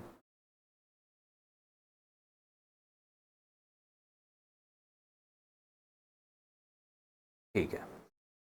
With this, Magadh got a new dynasty which ruled for 78 years. इस डायनेस्टी ने लगभग 78 ईयर्स तक रूल किया। Their greatest achievement was the conquest up to Avanti mahajanapada. इन्होंने क्या किया, अवंती महाजनपद तक कॉन्क्वेस्ट कर ली। अवंती जो फार वेस्ट में है, वेस्टर्न इंडिया में है ऑलमोस्ट। पहले मगध के बहुत अच्छे दोस्त हुआ करते थे।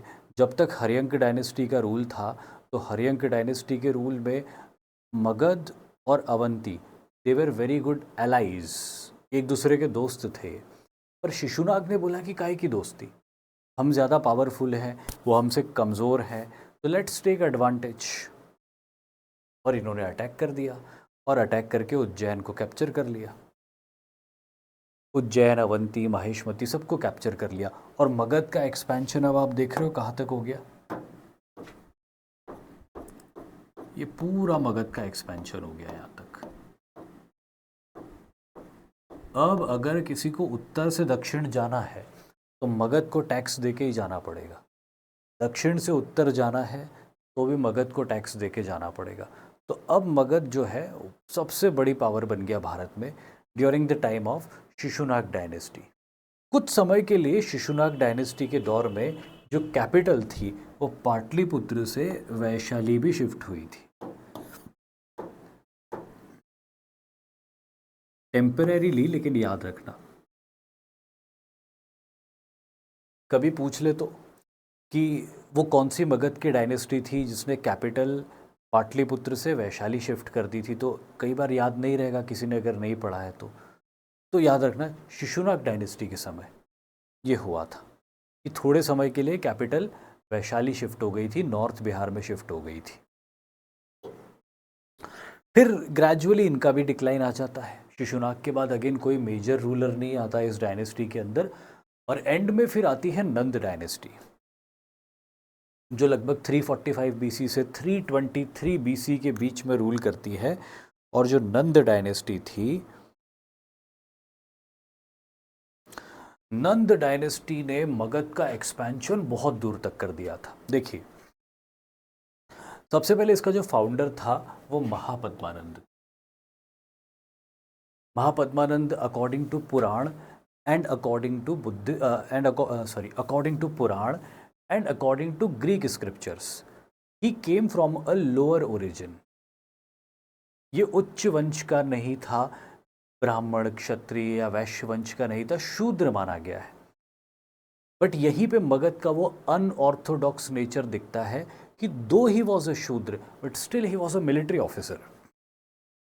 ऑब्वियसली कुछ कैपेबिलिटीज़ रही होगी उसके अंदर और उन कैपेबिलिटीज़ को एक्नॉलेज भी किया मगध के ब्राह्मणों ने और क्षत्रियों ने, वरना उसको एक नॉर्मल मिलिट्री ऑफिसर भी कौन बनने देता अगर मगध में अनऑर्थोडॉक्सी नहीं होती तो। पर वो बना, ना सिर्फ एक मिलिट्री ऑफिसर बना बल्कि एक हायर रैंक का मिलिट्री ऑफिसर बना। इतनी हायर रैंक का मिलिट्री ऑफिसर कि वो रूलर को चैलेंज कर पाया और उसको सबने सपोर्ट किया क्योंकि रूलर वीक हो गया था। शिशुनाग डायनेस्टी का रूलर था महानंदिन, यहाँ कहीं लिखा होगा, ये लिखा, महानंदिन नाम का रूलर था शिशुनाग डायनेस्टी का, कमज़ोर हो गया था। और महानंदिन के रूल में अब मगध का कोई और ग्रोथ और डेवलपमेंट का स्कोप नहीं दिख रहा था। और इसका अगेन विजन अच्छा रहा होगा कि भाई मेरा विजन है कि मैं मगध का एक्सपेंशन करूँगा। सब ने इसको सपोर्ट किया। इसने महानंदिन की हत्या करी और खुद रूलर बन गया। और रूलर बन के जितने भी महाजनपद थे सब जीत लिए एक्सेप्ट गांधार एंड कंबोज। गांधार और कंबोज को छोड़कर जितने महाजनपद थे सारे जीत लिए इसने, एक को भी नहीं छोड़ा। और मगध बन गया एक बहुत बड़ा साम्राज्य। Magadh became a large empire. Shishunaga dynasty के समय तो वो पूरे सेंट्रल इंडिया में फैल गया था। लेकिन अब पूरे नॉर्दर्न इंडिया में भी फैल गया। कुरु, पांचाल, शूरसेन, मत्स्य, छेदी, कौशल, मल्ल, काशी, और कुछ बचा हो तो सब जीत लिए इन्होंने। कुछ तो पहले से ही जीते हुए थे, वृज्जी, अंग, अवंती, ये तो पहले से ही जीते हुए थे। काशी भी पहले से जीता हुआ था। कौशल जीत लिया, पांचाल जीत लिया, शूरसेन जीत लिया, छेदी जीत लिया, मत्स्य जीत लिया, कुरु जीत लिया। तो ये पूरा नॉर्दर्न इंडिया पहली बार एक रूल के अंडर में आया, जो रूल पाटलिपुत्र से चलता था। और इसीलिए 3 टाइटल इनको मिलते हैं। एक राट, एक राट मतलब बहुत बड़े इलाके का सिंगल रूलर। दूसरा, सर्व क्षत्राहंतक, क्योंकि कई क्षत्रियों को इन्होंने डिफीट कर दिया था। कुरु के क्षत्रिय, पांचाल के क्षत्रिय, कौशल के क्षत्रिय, छेदी के क्षत्रिय, मत्स्य के क्षत्रिय, सबको डिफीट कर दिया था इन्होंने। और ये खुद क्षत्रिय नहीं था, तो इसीलिए इसको सर्व क्षत्राहंतक भी बोल दिया। एंड उग्रसेन, उग्रसेन मतलब लॉर्ड ऑफ, रिंग्स नहीं है, Lord of a large regular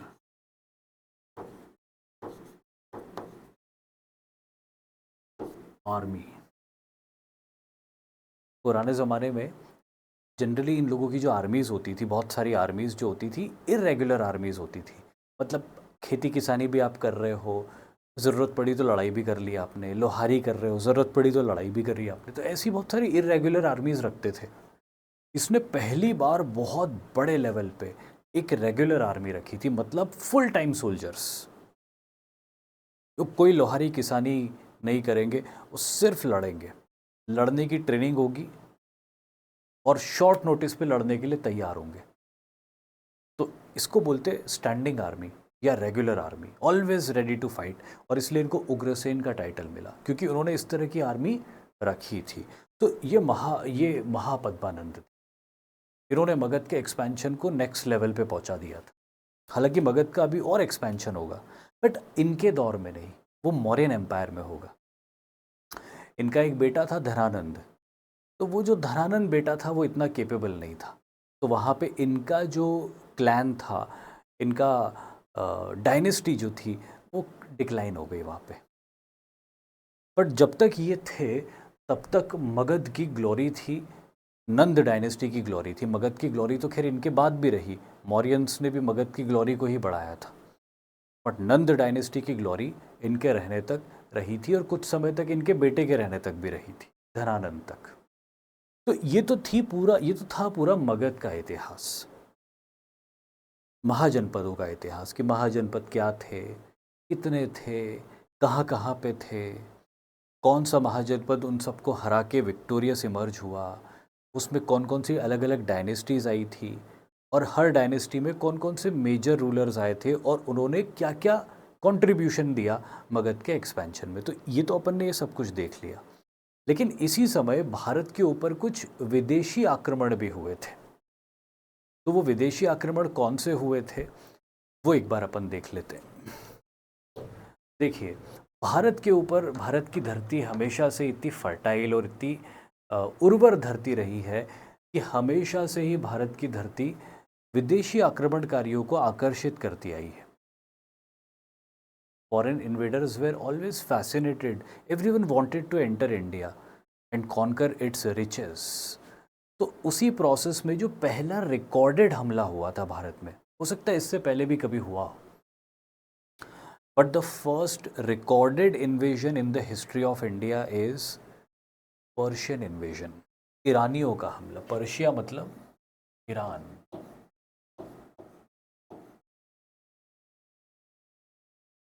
तो ये माना जाता है कि सबसे पहली बार भारत के ऊपर विदेशी आक्रमण करने वाले ईरान के लोग थे, पर्शियंस थे। और ये हमला हुआ था अराउंड 518 बीसी में। देखो, ये वही समय है जब ईस्टर्न इंडिया में गौतम बुद्ध और महावीर स्वामी अहिंसा की प्रीचिंग कर रहे हैं। बिम्बिसार उसी ज़माने में दो दो तीन तीन विवाह करके आसपास के किंगडम्स को जीत रहा है, और नॉर्थ वेस्टर्न इंडिया में बाहर से हमले हो रहे हैं। पर ये जो पावरफुल रूलर्स हैं, इनका ध्यान नहीं है उस तरफ। ये तो गंगा के मैदानों को जीतना चाहते हैं और उनका पूरा फोकस गंगा के मैदानों तक है। उत्तर पश्चिम के पहाड़ों पे कोई नहीं जाना चाहता था, क्योंकि वो उतने फर्टाइल इलाके नहीं थे। बट पर्शियंस, जिनका किंगडम तो बहुत बड़ा था बट ज़्यादातर अनफर्टाइल था, तो उनके लिए उत्तर भारत के जो मैदानी इलाके थे वो बहुत बड़ा पोजीशन था, बहुत बड़ा प्राइज़ था। इसलिए पर्शियंस हमला करते हैं, और पर्शियंस का मुकाबला करने के लिए कोई बड़ी पावर नहीं थी। छोटे मोटे जो वहाँ के उत्तर पश्चिम के रूलर्स थे, जितना उन्होंने मुकाबला किया होगा सो किया होगा, उससे ज़्यादा कुछ भी नहीं था। हालांकि इस पहले 530 बीसी के आसपास साइरस नाम के पर्शियन रूलर ने भी एक अटेम्प्ट किया था, बट वो सक्सेसफुल नहीं हो पाया था। वो अफ़गानिस्तान तक के इलाके को कॉन्कर कर पाया था, इंडस रिवर को पार नहीं कर पाया था। लेकिन उसका बेटा आता है, और उसका बेटा जिसका नाम था डरायस, डरायस द फर्स्ट, उसका बेटा डरायस सेकेंड अटेम्प्ट करता है और लगभग 518 बीसी में इंडस रिवर को पार कर लेता है। इंडस रिवर को पार करके वो उत्तर पश्चिम में पंजाब के इलाकों में पहुंच जाता है, which is present day Pakistan, और उस पूरे एरिया को कैप्चर कर लेता है। और अगले 150 साल तक पर्शियंस वहाँ पे रूल करते हैं, अप्रॉक्सीमेटली फॉर नेक्स्ट 150 ईयर्स। अगले 150 साल तक पर्शियंस का ही रूल होता है उस एरिया में। और पर्शियंस इस इलाके को एक नाम देते हैं पंजाब। पर्शियन लैंग्वेज में पंज का मतलब 5 होता था और आब का मतलब रिवर्स होता था, तो 5 नदियों का ये इलाका था, इसलिए इसको क्या नाम मिला? पंजाब। ठीक है, समझ में आया पॉइंट, ये नाम कैसे आया? तो इस तरह से पंजाब का भी नामकरण हो जाता है ना। हालांकि आर्ग्यूएबली बात है ये, but lot of scholars believe कि ये पंजाब नाम जो था ये वहीं से एग्जिस्टेंस में आया था, जब पर्शियंस ने 150 साल यहाँ पे रूल किया। तो बड़ी छाप छोड़ी पर्शियंस ने यहाँ पे। आगे के चैप्टर्स में अपन उनके बारे में बात भी करते रहेंगे। और देखिए पर्शियन एम्पायर का एक्सटेंट कितना था, कितनी दूर तक पर्शियन एम्पायर फैला हुआ था। इधर बिल्कुल मेडिटेरेनियन सी से लेके अब इन्होंने इंडिया को भी कॉन्कर कर लिया था।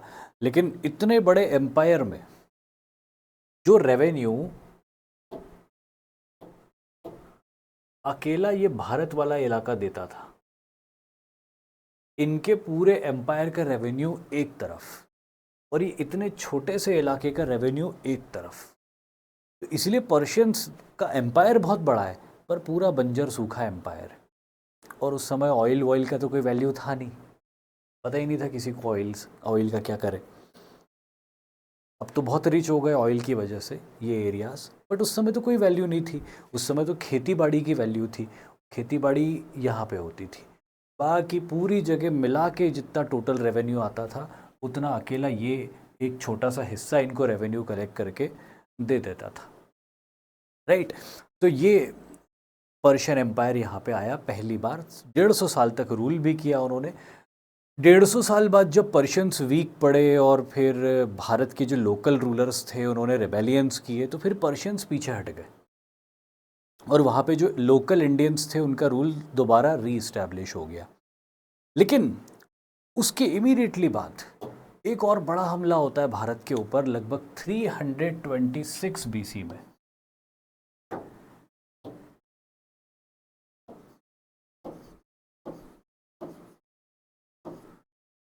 और ये हमला होता है अलेक्जेंडर का, जिसे मिलिट्री हिस्ट्री में अलेक्जेंडर द ग्रेट भी कहा जाता है। बहुत सारे लोगों को अलेक्जेंडर के नाम के आगे द ग्रेट पसंद नहीं आता, कि इसको द ग्रेट क्यों कह दिया, ये तो हत्यारा था, ये तो लूटपाट करता था, इसने तो हिंसा करी बहुत सारी। एक्चुअली उसको मिलिटरीली ग्रेट कहा गया है, कैरेक्टर वाइज ग्रेट नहीं है वो मिलिटरीली ग्रेट है, क्योंकि टैक्टिकली और स्ट्रैटेजिकली जो अलेक्जेंडर था वो अनपैरेलल्ड है। एक 40,000 की आर्मी लेके जो ग्रीस से वो निकला था, और 2.5 लाख की आर्मी को हरा के 3 बार, वो भी एक बार नहीं, अपने से 5 गुना बड़े ओपोनेंट को 3 बार अलग अलग जगह बैटलफील्ड में हरा के आधी दुनिया कवर करके वो भारत तक आया था। तो उसके पीछे उसकी मिलिट्री जीनियस थी, उसकी कमांडरशिप थी, उसकी ब्रेवरी थी, उसका स्किल था, उसका प्रेजेंस ऑफ माइंड था। और ये वो सारी चीज़ें हैं जिसकी वजह से अलेक्जेंडर आज तक पढ़ा जाता है। इस सेशन में तो मैं बहुत डिटेल में उसकी स्ट्रैटेजी और टैक्टिक्स के बारे में बात नहीं करूँगा, क्योंकि उसकी स्ट्रैटेजी और टैक्टिक्स आपके इंटरेस्ट का विषय हो सकती है, लेकिन आपके एग्ज़ाम के पॉइंट ऑफ व्यू से वो इतना इम्पॉर्टेंट नहीं है। तो एग्ज़ाम के पॉइंट ऑफ व्यू से जो इम्पोर्टेंट है वो चीज़ें मैं आपको बता के आगे बढ़ता हूँ। कभी और अगर आपकी इच्छा हो कि यार सर अलेक्जेंडर के बारे में बताओ हमको, हम जानना चाहते हैं, तो कमेंट में लिख देना, मैं अलग से वीडियो बना दूंगा उसके लिए। लेकिन इस वीडियो में मैं आपको जो इम्पोर्टेंट फैक्ट्स हैं वही बताते हुए आगे बढ़ूंगा, क्योंकि अभी क्वेश्चंस भी करने हैं हमको। तो Alexander the great was son of king Philip. इसके पिता का नाम किंग फिलिप था, मदर इसकी ओलंपिया थी। He was inspired by his teacher Aristotle. इनके जो टीचर थे एक बहुत ही स्टार टीचर थे। स्टार टीचर तो ऐसे ही बोल दिया मैंने, आजकल वो टर्म बड़ी पॉपुलर है। बट इनके टीचर जो थे एक बहुत बड़े फिलोसोफर थे, जिनका नाम अरस्तु या एरिस्टोटल था। और एरिस्टोटल ने अलेक्जेंडर को ये कहा था कि भाई लाइफ में जो भी करो, you should be at the top, do what ever you like, but B best in that. तो अलेक्जेंडर तो राजा का बेटा था, उसको तो युद्ध पसंद था, तो उसने बोला कि ठीक है, I want to become world conqueror. If being best is the only standard that is set by my teacher, if being best is the only standard which is being set by my teacher, by my instructor, by my mentor, then I will become best in warfare. I will become the one who is never defeated in the world by anyone. ये उसने अपने लिए लक्ष्य बनाया कि मैं विश्व विजेता बनूंगा। ऐसा नहीं था कि उसके मन में कोई लालच था कि यार मेरे को ये भी चाहिए वो भी चाहिए, क्योंकि उसको इतना कुछ मिल गया था कि अगर लालच होता तो वो एंजॉय करता उसकी लाइफ को। बट उसने कभी भी लाइफ को एंजॉय नहीं किया, उसने बस अचीवमेंट्स किए कि दुनिया में ऐसा कोई नहीं रहना चाहिए जो मुझसे हारा ना हो, मेरे को सिर्फ यही अचीव करना है। और वही जुनून के साथ में वो 40,000 की आर्मी लेके निकला था और 2.5 लाख की पर्शियन आर्मी को 3 बार हराया उसने। और उसके बाद भी कई दूर दराज के इलाकों की ट्राइब्स को डिफीट किया, छोटी मोटी आर्मीज़ को डिफीट किया, टफ इलाकों से होकर गुजरा, अपनी आर्मी के कमांडर्स के रेबेलियंस को क्रश किया रास्ते में कई जगह। और ये सब करते करते ही रीच्ड इंडियन सब कॉन्टिनेंट। यहाँ पे चीज़ें उसके फेवर में नहीं हुई, वो आगे अपन देखेंगे क्यों नहीं हुई। But he conquered Greece, Egypt, Persia, Afghanistan before invading India. लेकिन जब वो भारत आया तो इनिशियली कुछ रूलर्स ने तो उसके सामने सरेंडर कर दिया। अफगानिस्तान गांधार के शशिगुप्त ने सरेंडर कर दिया, तक्षशिला के आम्भी ने सरेंडर कर दिया, क्योंकि बाय दैट टाइम इसका नाम और इसका खौफ इतना हो गया था कि no one was daring to fight against him, कि यार इससे फाइट करके अपनी प्रजा को मरवाना क्यों, क्योंकि ये तो हारा ही नहीं कभी, ये तो जीतते हुए ही आ रहा है। और अब तो ये बहुत स्ट्रांग हो गया है, कई हारी हुई आर्मीज़ के लोग भी अब इसके साथ जुड़ चुके हैं। तो इसकी आर्मी अब बहुत बड़ी भी हो गई है और बहुत पावरफुल तो हमेशा से ही थी, और ये एक जनरल तो था ही से ही बहुत अच्छा। But when he came to India, there was one ruler in India who opposed him, a very brave man, king Puru, और as he is mentioned in the Greek literatures Porus. राजा पोरस, जैसा कि ग्रीक लिटरेचर्स में उनका नाम mentioned है। तो porous Jhelum नदी के किनारे अलेक्जेंडर की आर्मी को रोकते हैं, चैलेंज करते हैं उनको कि आपको नदी पार करनी है, करो, but you will face my army, you will face my arrow when you will be in the middle of the river sailing across, you will face my spears, you will face my arrows. तो यहाँ पे एक घमासान लड़ाई होती है। Somehow Alexander Porus को deceive करके किसी दूसरे छोर से नदी को पार कर लेता है रात के अंधेरे में, और सुबह पोरस के ऊपर अचानक हमला कर देता है। कुछ ऐसी सिचुएशन थी यहाँ पे, ये ऐसी नदी थी, यहाँ पे पोरस की आर्मी थी और यहाँ पे अलेक्जेंडर की आर्मी थी।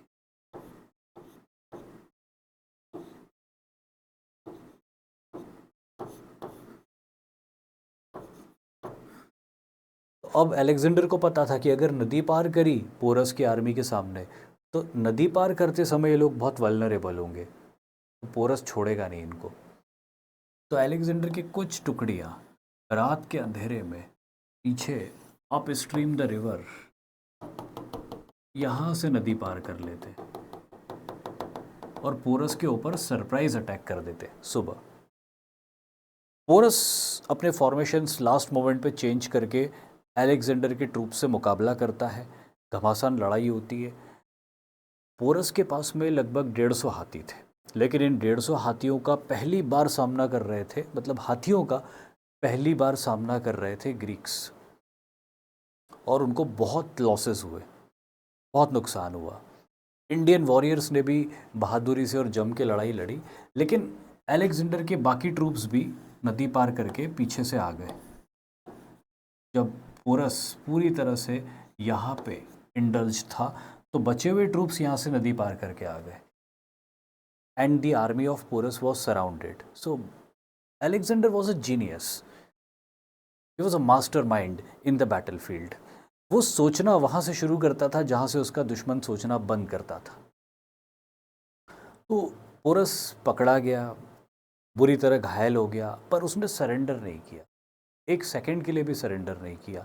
And Alexander was so impressed by his bravery कि ऐसा कहते हैं कि भाई अलेक्जेंडर ने उससे दोस्ती कर ली, उसको अपना एलाय बना लिया, उसको रिस्पेक्ट दिया और उसके बाद वो आगे बढ़ गया।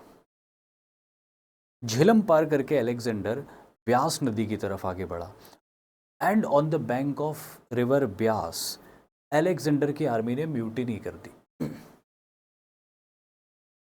और अलेक्जेंडर की आर्मी ने कहा कि अब हम और आगे नहीं बढ़ेंगे। क्यों नहीं बढ़ेंगे आगे?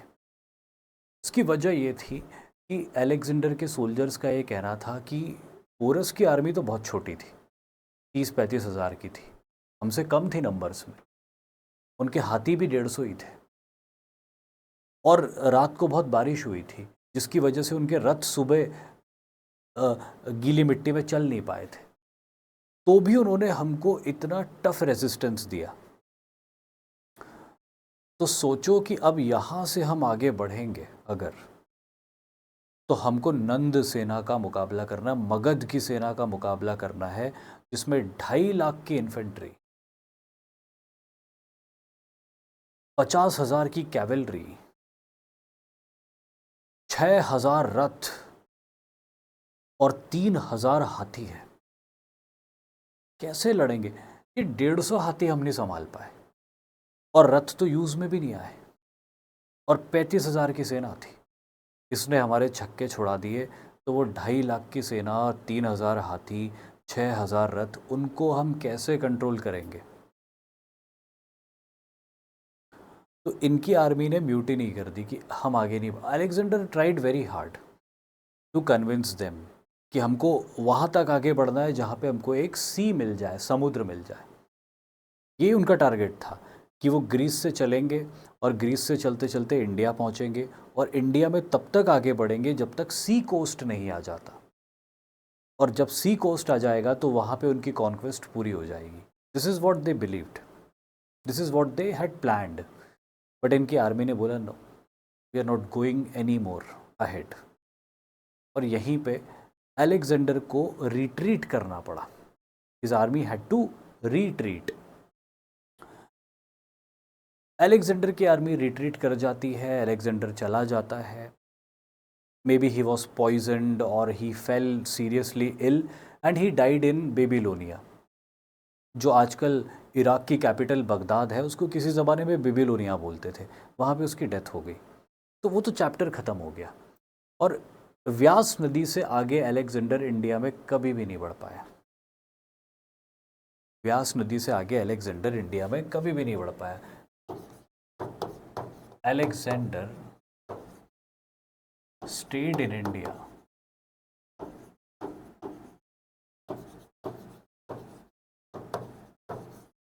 for 18 to 19 months। इंडिया में कितने दिन रहा था ये? लगभग 18 से 19 महीने तक ये इंडिया में रहा था। अच्छा, एक और इम्पॉर्टेंट फैक्ट है जो अपन देख लेंगे। एक बार एनडीए में क्वेश्चन आया था कि ग्रीक्स इंडियन रिवर्स को क्या क्या नाम देके गए थे। तो ग्रीक्स जब यहाँ आए थे तो यहाँ की जो लोकल रिवर्स थी उनको अपने हिसाब से उन्होंने अलग अलग नाम दिए थे। तो जैसे एक नाम जैसे मेरे को याद आ रहा है, दैट इज हाइडेस्पिस। ये नाम किसके लिए था? झेलम के लिए था। ठीक है, एक और नाम था हाइफेसिस। ये नाम किसके लिए था? ये इसके ब्यास नदी के लिए था। ये याद रख लेना, ये ग्रीक नेम्स जो इंडियन रिवर्स के लिए दिए गए थे। फिर एक था हाइड्रेयोटिस। ये नाम रावी नदी के लिए था। फिर एक नाम था एकिसिनस। ये नाम चिनाब नदी के लिए था। चिनाब को संस्कृत में अस्सी कनी बोलते थे, इन्होंने उसको एकिसेनिस बोल दिया। और एक और नाम था ज़ेरेड्रोस, जो सतलज के लिए था। तो ये पंजाब की 5 नदियां थी जिन इलाकों से होकर अलेक्जेंडर की आर्मी गई थी। ये सारी नदियों तक गई थी अलेक्जेंडर की आर्मी, और हर नदी को उन्होंने अपने लिटरेचर्स में एक अलग नाम दिया है। झेलम हाइडेस्पिस, हाइफेसिस, ब्यास को हाइफेसिस कहा, रावी को हाइड्रेओटिस कहा, चिनाब को एकिसिनिस कहा, सतलज को ज़ेरेड्रोस कहा, और एक और नदी इंडस। इंडस नाम भी ग्रीक्स का दिया हुआ है। किसको? सिंधु को। ये भी याद रख लेना। तो ये सारी ग्रीक रिवर्स, सारी इंडियन रिवर्स है जिसके अलेक्जेंडर की आर्मी ने जो ग्रीक नेम्स दिए थे। कभी हो सकता है पूछ लिया जाए, तो इसको याद रख लेना। और ठीक है, आई थिंक इस चैप्टर में अपन इतना ही स्टडी करेंगे। अब कुछ क्वेश्चंस देख लेते हैं अपन। With reference to ancient India consider the following pair. Ashmaka Godavari नदी के किनारे था, बिल्कुल सही है। अशमाक गोदावरी नदी के किनारे ही था, दैट्स राइट। कंबोज नहीं, कंबोज चिनाब नदी झेलम नदी के किनारे था। व्यास नदी के किनारे कंबोज नहीं था। अवंती महानदी के किनारे नहीं था, अवंती तो क्षिप्रा नदी के किनारे था। कौशल सरयू नदी के किनारे था, हाँ बिल्कुल था, कौशल में सरयू नदी बहती थी। तो 1 और 4 सही है, 2 और 3 गलत है। How many pair are correct? तो only 2 pair are correct. Which of the following list of kingdoms were associated with the life of Buddha? Gautam Buddha कभी अवंती नहीं आए थे, गौतम बुद्ध कभी गांधार नहीं गए थे। हाँ, मगध में तो गौतम बुद्ध को परम ज्ञान मिला ही था, और कौशल भी वो विजिट करते थे क्योंकि कौशल तक भी उनका मूवमेंट था। तो 3 और 4 यहाँ पे करेक्ट हो जाएंगे।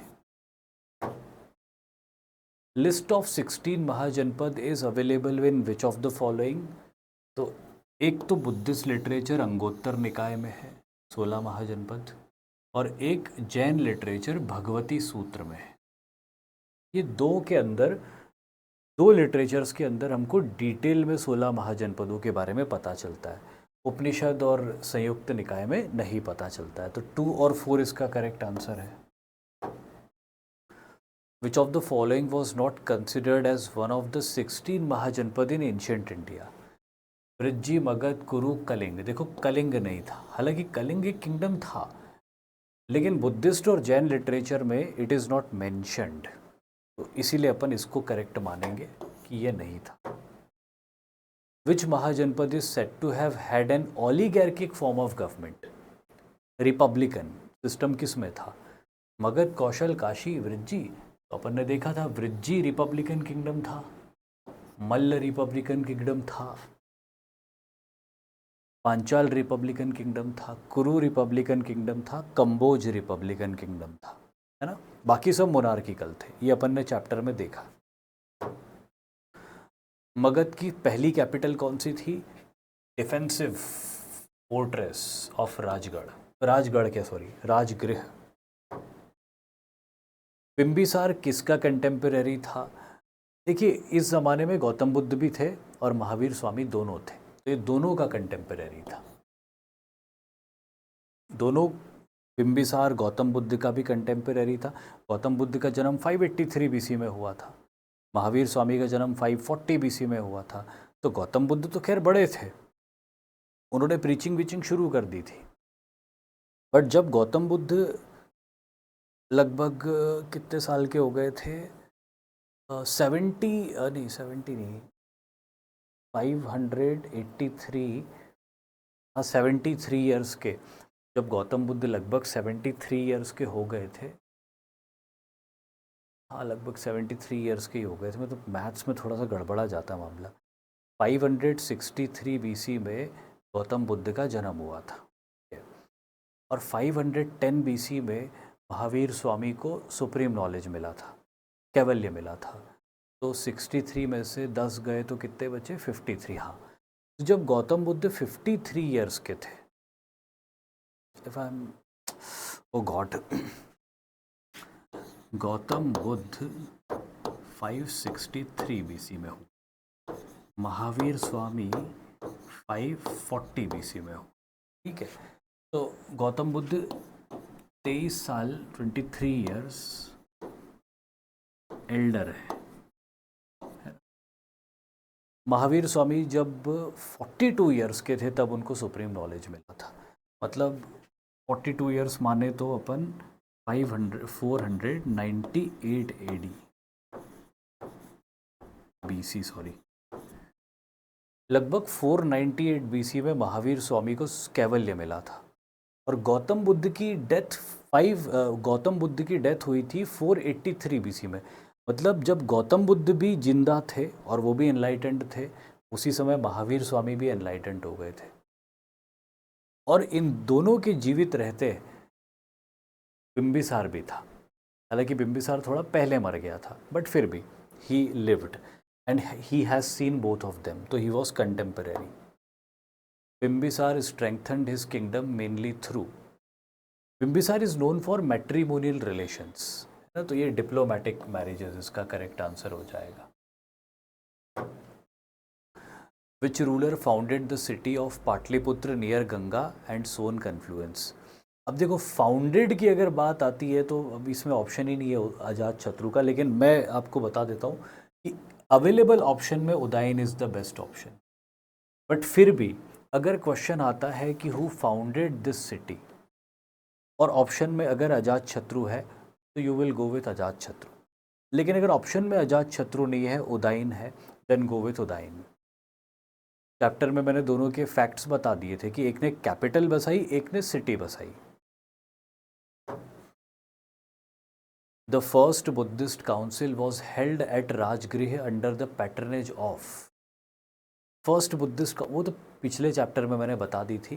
बट अजात शत्रु के रूलिंग पीरियड में 483 बीसी फर्स्ट बुद्धिस्ट काउंसिल हुई थी, गौतम बुद्ध की डेथ के इमीडिएटली बाद हुई थी। अकॉर्डिंग टू पुराण मद, Mahapadmananda was called Ekarat because, Mahapadmananda को एकराट क्यों कहा जाता था? Because he was the first to unify most parts of India under one authority. बहुत बड़े इलाके का सोल रूलर, अकेला रूलर, बहुत बड़े इलाके का, इसीलिए एकराट।